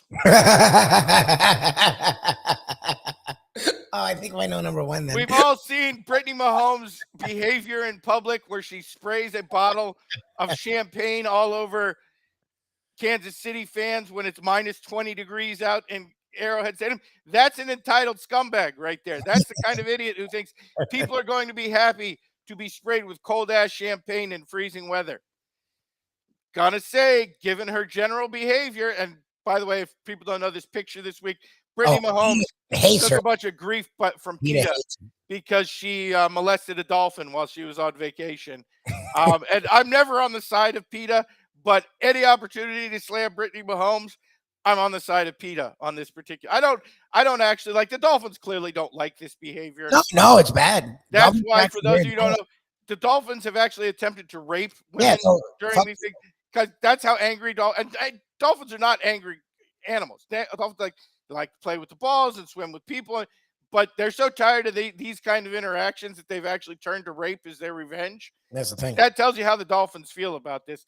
I'm just going to say Brittany Mahomes does kind of seem like the type of person who would try to sneak a bag of cocaine into the White House. She's emboldened. And I feel because she is who she is, Secret Service probably isn't patting down Patrick Mahomes' wife right before the Kansas City Chiefs do their big celebration with Joe Biden in the White House. That's just my personal opinion. And, they're courting votes in the Midwest anyway, so you don't want to offend Brittany Mahomes right before the elections are getting ready to ramp up the primaries.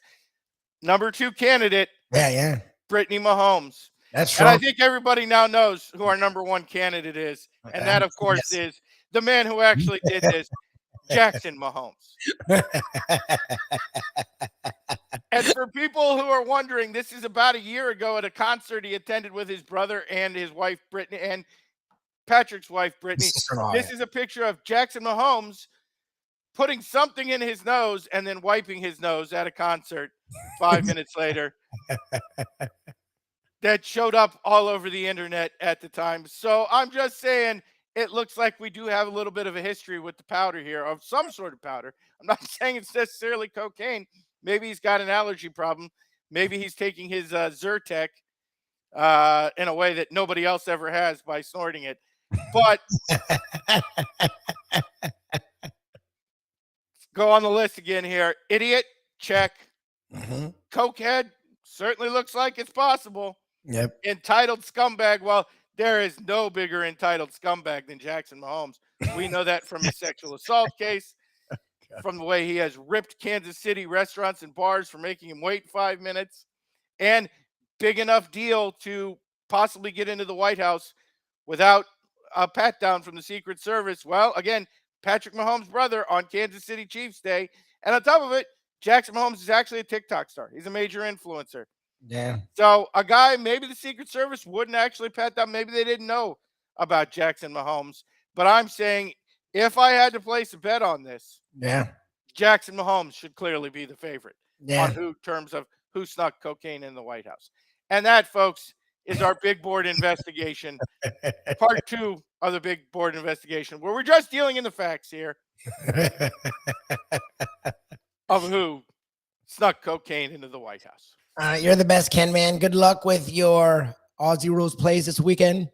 Hopefully the Magpies, you were able to close it out for you. Oh, let's get an update here. I haven't actually looked. Got me so distracted. Oh, No, they actually cut it. They cut into it. It was Yeah, they cut into it. It's going to get close here at the end. all right. Well, good luck with that. We'll root you on, and I will talk to you next Friday, my friend. Thanks a lot for doing this. You guys have a good one. Be well. The one and only Professor. Once again, thank him for joining us. Coming up next, the man, the myth, the legend, the hot dog eating champ.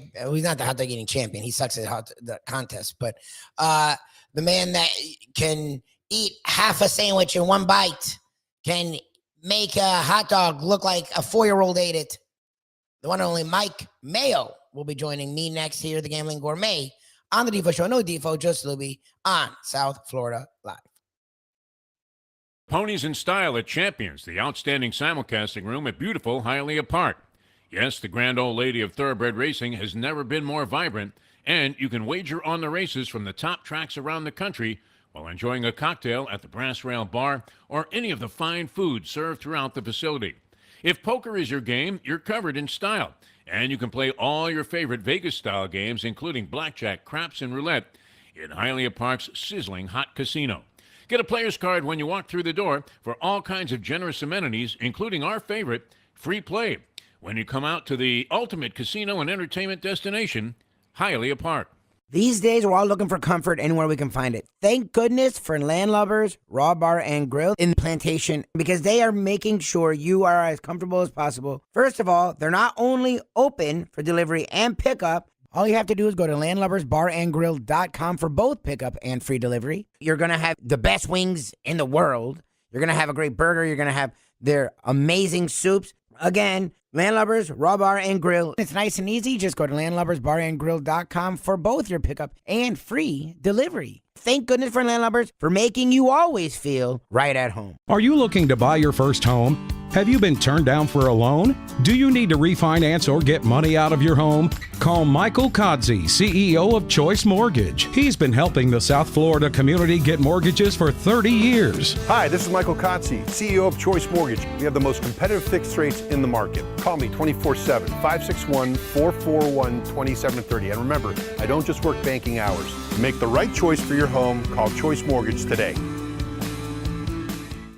I think I'm the only person who got to play a Nice. compounded golf at Wow. the Nice. Wynn Resort. So that's a claim to fame. Quite a distinction. The other thing is 120 degrees, and in front of us, there's a group that was kind of playing a little slow, and one guy was taking a lot of time over all the shots. We were getting a little bit aggravated, but I was playing with the club pro there, the guy who's the PGA professional for the Wynn Resort. He goes, let's not get too upset. That's Michael J. Fox. So, Wow. which was quite Yeah. actually really incredible and encouraging to see a guy with, you know, he Parkinson's for like has 20 with years. Parkinson's, yeah. All right, so this was condition, and- post-Parkinson. yeah, and again, the way I was chopping it around. It's And not like so I you was- weren't tempted to take a 3-wood out and buzz him? From I wasn't 130 buzzing him, and I yards wasn't away? playing through. And once I found out who it was, I just kind of sat there and enjoyed I took my time. We played 2 balls on certain holes. It was good. It was fun. Very nice. Mike Mayo, the Gambling Gourmet. Grab a bagel and a schmear, plus some Defo and Lubie. Welcome back to the Defo Show. All right, welcome back to Defo Show. No Defo, just Lubie.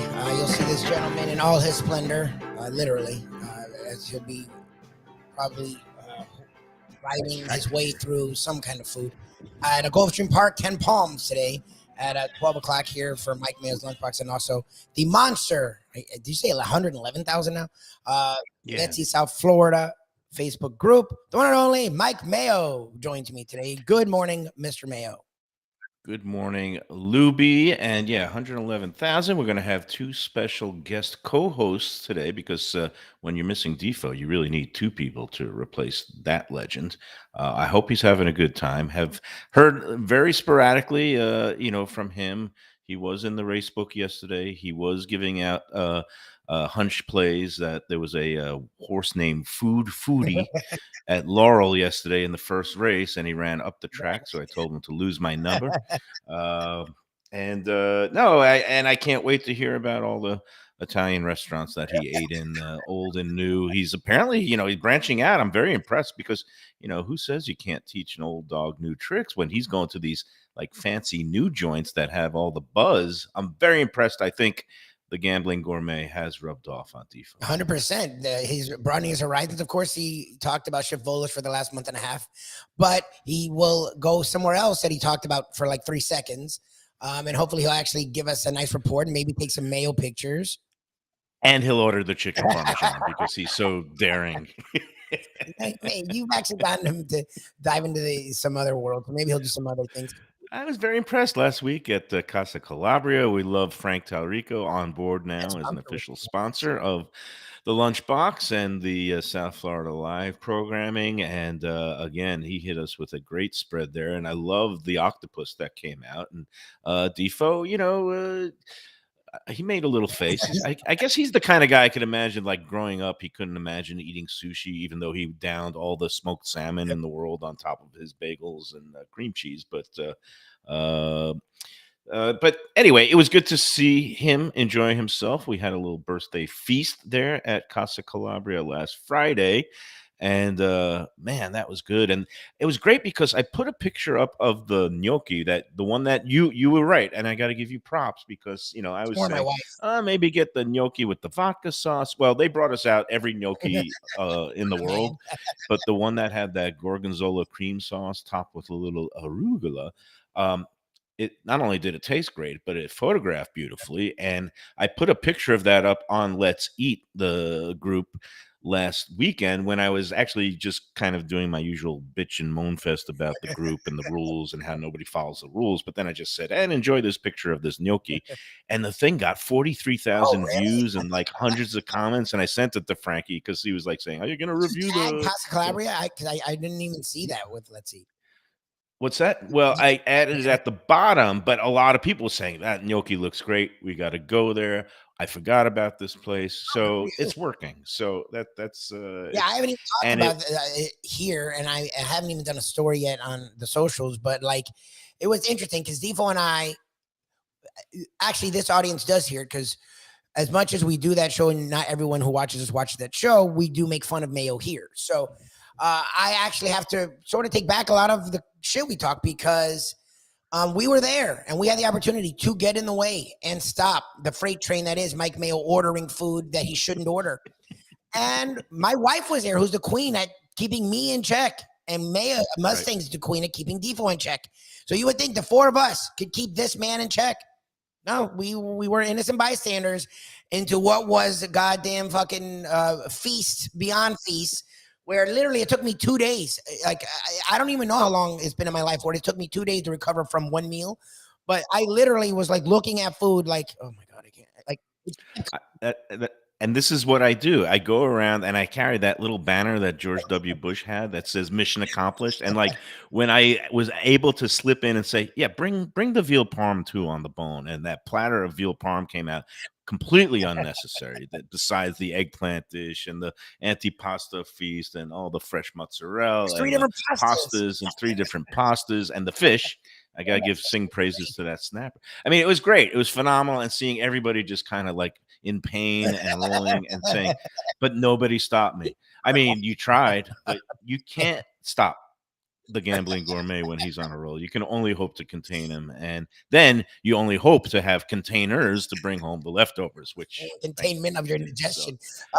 So, all right, you got to riddle me this: a dick move or not a dick move? Because I only have one thing when I go out to order things at restaurants. I try to be accommodating. I don't send everything back. I don't say this is too salty. I don't say it's not to my liking. But my one thing is I like my burgers medium rare. Yeah. And if they come out overcooked, I'm going to send it Well, back. if you noticed on the lunchbox yesterday, and I don't promote our sponsors as much as I should, but you brought up Landlubbers because I do trivia. So I said the one thing I threw in, I wasn't trying to be a jerk. No. I threw in, they will cook it to order because I'll go to a lot of places. Look, I get it. Chili's and Fridays are weird. Fine. But I'll go to places that are burger places. And if you ask for a real medium rare, it's rare that they do, let alone if you ask for a rare, they won't do it. Well, what a lot of these chains and these other places are worried about is that if they use a inferior quality meat, that they have to cook it to medium well, because to get rid of the potential for E. coli and some, other kinds of, adverse That effects. was one When you're using really, landlubbers will do that. Like the pretzel will Yeah. get rare, which I've rarely heard because the way burgers are, it's hard to get rare and it still be cooked. He's gotten rare, and they'll give him friggin' rare. So I'm like, okay, well, but here's why what I did yesterday was a dick move, because I sent back a burger. Okay. But it was at a poker room dining facility. And is that like going above the pit? Like, should I really expect a burger to be done to my, proper temperature request when you're sitting at a poker table in a tournament? And the answer is yes, because at this facility that I was at last night, they don't, they charge a pretty penny. It was like, $14 for a burger with fries. It's a hefty half-pound burger. I ordered a cheddar burger, medium rare, and out comes this thing. It looked like a hockey puck, and the cheese looked like it was American. But I was like, you know what? Let me bite into this thing. And sure enough, I bit in. It was like, beyond hammered, murdered to the nth degree. And I wave over the waitress and I said, this is not even close. And she whisked it away. And then she actually came back, and maybe she recognized me, or they know who I am, but they were very apologetic. We're so sorry. I'll tell you what happened. The food runner grabbed my burger, which was a medium rare cheddar burger, and brought it to another table. And leaving the burger that was meant for the other person to me. But my question is, did the person who ate my medium rare cheddar burger just devour the whole thing and say, this is the most delicious burger I've ever had, because they've never ordered a burger properly in their life? Or you would think if you ordered it medium well with American cheese, when you took a bite out of a medium rare cheddar, you would say, oh, this is undercooked. So I have no idea what the other person did. All I know is, yes, I was that guy who sent back poker room food, and it came out the second time perfect. Okay, but let me ask you this. I'll play the role of Mike Mayo. We don't have a problem with people complaining at the restaurant, actually. We don't have a problem with people sending back food, even though I try not to do it because I don't even think of that as a complaint. I just think of that as a rectification. Just like I ordered it this way and it came out the other way. Can you do something? Well, look, on your show, I'm talking about when we do these discussions and on the group when people go after people. It's not for that, right? It's not for they got my food wrong, I want to get it right. We hope you do that. We're okay with that. The restaurants are okay with that. I rarely send back food because by the time you usually get it, everyone's then eating. Now you're taking it home and you're not eating. So I usually just do it unless it's steak or burgers. Those are the two ones where it's really hard to eat it if it's cooked wrong. Like it's just hard. Yeah, if it's well done and you want it, look, if you want medium and it's medium well, maybe. But if you want medium rare and it's well done, you're just not going to eat it. It's a no sell. Okay. You can't do it. Now, my question to you is, how did you do it? Because we will grade people on that. If people are like, look, I'm so sorry. And you can tell when it's supposed to be cheddar and American, as we've talked about, melt totally different. One's right, and it was different color. I mean, the cheddar is a much duller shade of yellow, and one's orange, whatever. Okay, right. But that if it was just a mistaken cheese, but the burger was still cooked to medium rare, I would not have sent it back. I would have eaten it. Because you're using the word dick move. That leaves me. Oh no! Just because so many people would say, "Well, what do you expect when you're in a poker room sitting at a poker table?" And the thing is, if I'm paying money, I expect it. How did you handle? Were you nice? Oh, of course, I'm always nice. I just again, first of all, I tipped really well, and the burger was 14 and change. I just handed her a 20, and I said, "Keep it." You pay for it when she first brought the first burger. So I made eye contact. I waved her over and I said, excuse me. I just kind of showed her burger. I said, this isn't medium rare. It's totally hammered. And she didn't have to say a word. She just took it away and said, we'll get it done again. That's all. Very easy, simple. That's the way it should be done. No protests on their end. And so again, this is what restaurants want. I don't go on then afterwards and go on blast on, let's eat and say they cooked the burger wrong. I mean, they made it right. And too many people would just eat the bad burger and then go on and social media and complain. And this is my number one gripe about humanity, even though now I'm making kind of a living off of this 111,000 group. But so anyway, that's me and my burger story. I wanted to give props to Defo now that he's not here, so I can actually pay him a compliment. He sent me a while back this clip from YouTube of Frontline, you know, the PBS show that's actually an excellent journalistic news program. But back in the early 1980s, they did a show about horse racing and focusing on kind of guys like Andy Beyer, you know, the Beyer speed figures. And I totally didn't watch it, but for whatever reason, I woke up early this morning. I started watching it. It is the greatest thing ever because it brings you back to a time and place of like the early 80s, and they're shooting. This is when Andy Beyer had not sold his speed figures to the racing form yet, but still had his own speed figures, but was writing for the Washington Post and was like a guy who was like just a professional horse player, but also a journalist on the side and a complete degenerate. He's like running around the track and cursing but it was just so great because you got this footage of Hialeah back when Tom Durkin was the race caller, so they actually showed a whole race that Beyer had a ton of money on, and just the cinematography and just like all these racetrack degenerates, they had all these cuts of people in the stand. It was just fucking great. So I urge everybody to just Google search Frontline and Andy Beyer 1982, and so it just. But what it made me realize is how much more complex the world has become, because back in those days, there was no phone betting apps. There was no simulcasting. It was just you would go to a live racetrack. And that's why they did the story back then, because at that time, and this is only, it's like 40 years ago, horse racing was the #1 spectator sport in the United States. It had more live attendance than any other sport, bigger than baseball with all its games, because when you combined all the attendance of all the racetracks around the country, it was 77 million. And their combined handle at the time was like 21 billion, which is not much, or no, I'm sorry, it's 12 billion back then. But when you consider there was no phone betting apps and no simulcasting, that was all on track of whatever was live in front of you. And most tracks only had 9 races in a given day. And it just brought me back to that time where it was so much simpler, because they didn't have pick 5s or pick 3s. They just had win, play, show, exacta, quinella, daily doubles, trifectas. They didn't even really have superfectas then. So you would go out and you only have 9 races to look at for the day. And then you could actually like do some money management and portion out your money and say, I love this horse. I'm going to do most of my bankroll on this race, peg it around that horse.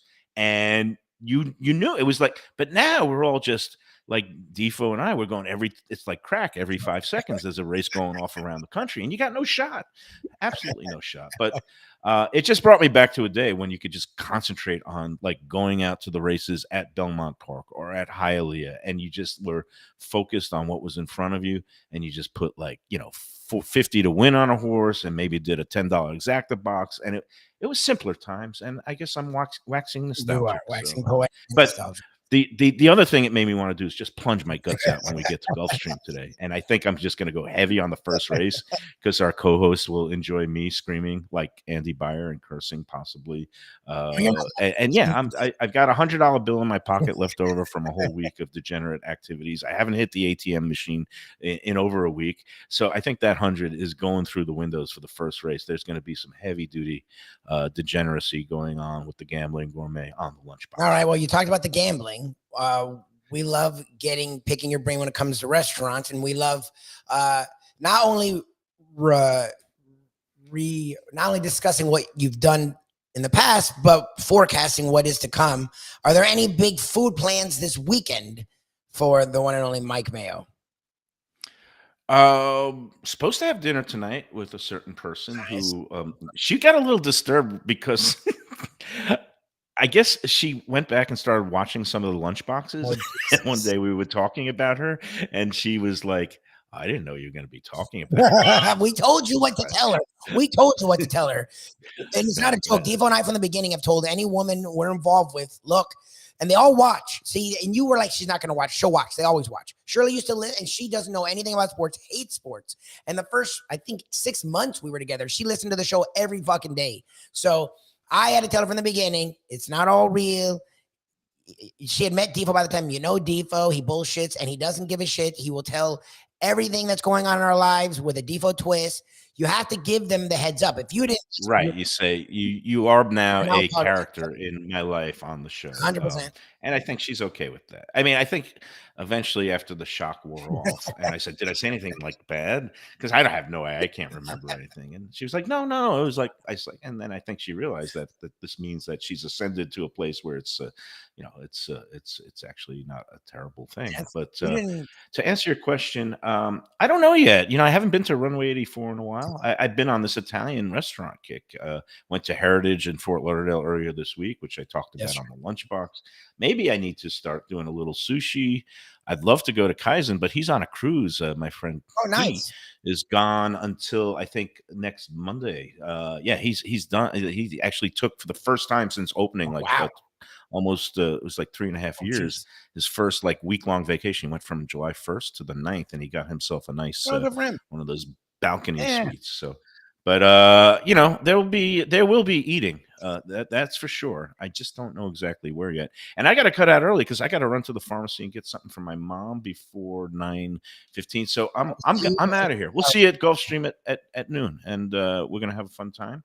And yeah, you'll see the mystery guests, and we'll have a contest All right, as usual. Mr. Gambling Gourmet. We'll see you in a couple hours. That is the one and only Mike Mayo. He will take over the hosting duties starting at 12 o'clock right here on South Florida Live. And what is a monster? It was in the 30,000s when we started with Mayo a couple years ago. So in I think it's been like 2 years. I don't know if we've been doing stuff with him for more than 2 years. It's up to 111,000 people at Let's Eat South Florida, and it's growing like a weed. It's a lot of fun. It can be a little frustrating for restaurateurs and for restaurant eaters alike because people are weirdly aggressive and like to complain, when I have bad experiences in places, my first reaction isn't to go and bitch about it to the world. Like I'll either go or I won't go. And most times I'll go back a couple times. I'll give them opportunities, and to nitpick about service and this and that, it's like, you never know what's going on unless you've never worked in the service industry. Most people I know at least worked at a restaurant or at a retail. So somewhere where you're helping people out, and you had plenty of days where you were bitter and you didn't want it to translate into your work, but it sort of did in some form. I've never held that against restaurants or restaurateurs. But people do. People will go to a place, it's their first time, or what's weird to me, it's their 100th time. Oh, this was bad. It's hip. You've gone 99 other times and it was great. Okay, so you can't give them any benefit of the doubt? I don't know. But Let's Eat South Florida is definitely interesting. Almost everyone in my life is on it without me even telling them. They were just, my wife was already on Let's Eat before I even heard of Let's Eat South Florida. So it's become a monster. It's a lot of fun. And the Lunchbox airs here on South Florida Live and on Let's Eat South Florida each and every day from 12 to 1. We had a lot of fun this week at Our Betters. Yesterday, that was Wednesday, we did our post 4th of July extravaganza, eating at all the hot dogs we could. Dave, Our Betters, a legendary hot dog shop in the Westchester, Kendall, Miami area. Really were great hosts Wednesday. Yesterday, we did our home thing. And today, and the professor joined us yesterday. And today, we'll have a couple celebrity guest hosts, and I threw in the word celebrity, long time people who have been in the South Florida media and media at large, performers will join us today at Gulfstream Park, the 10 Palms restaurant. We have a lot of fun. Joe Beja is not going to be there, but they always take great care of us. They'll take great care of you. We do our contest where we give out two $50 plus, because I think you get a mimosa, and I think tax and tip is included. You just have to, if you want to be really a mocker, really a mensch, you can give a little bit more tip. But to their brunch vouchers, to brunch vouchers, to the Sunday brunch, we give out two each and every week when we're out at Gulfstream Park. Mayo has a contest that he does, and I'll let him explain it later. But join us at 12 o'clock for that. We always have a lot of fun. I appreciate everyone who's joined me. I know I'm not Defo. I know it's a very different show than when Defo and I do it. So everyone who did watch, thank you so much. Defo will be back Monday, hopefully richer, hopefully happy from eating good food and having good times and celebrating his 72nd birthday. Happy birthday again. Jeff DeForest, join me, Mike Mayo, our guest host today at 12 o'clock right here for the absent Defo, for Mike Mayo, for the professor and his hilarious Big Board Top 5, and the Greek. I appreciate you. Have a great weekend, and we will see you Monday right here, the Defo Show with Defo and Lubie on South Florida Live. Let's go to eat a damn snack. Look what they done to my soul.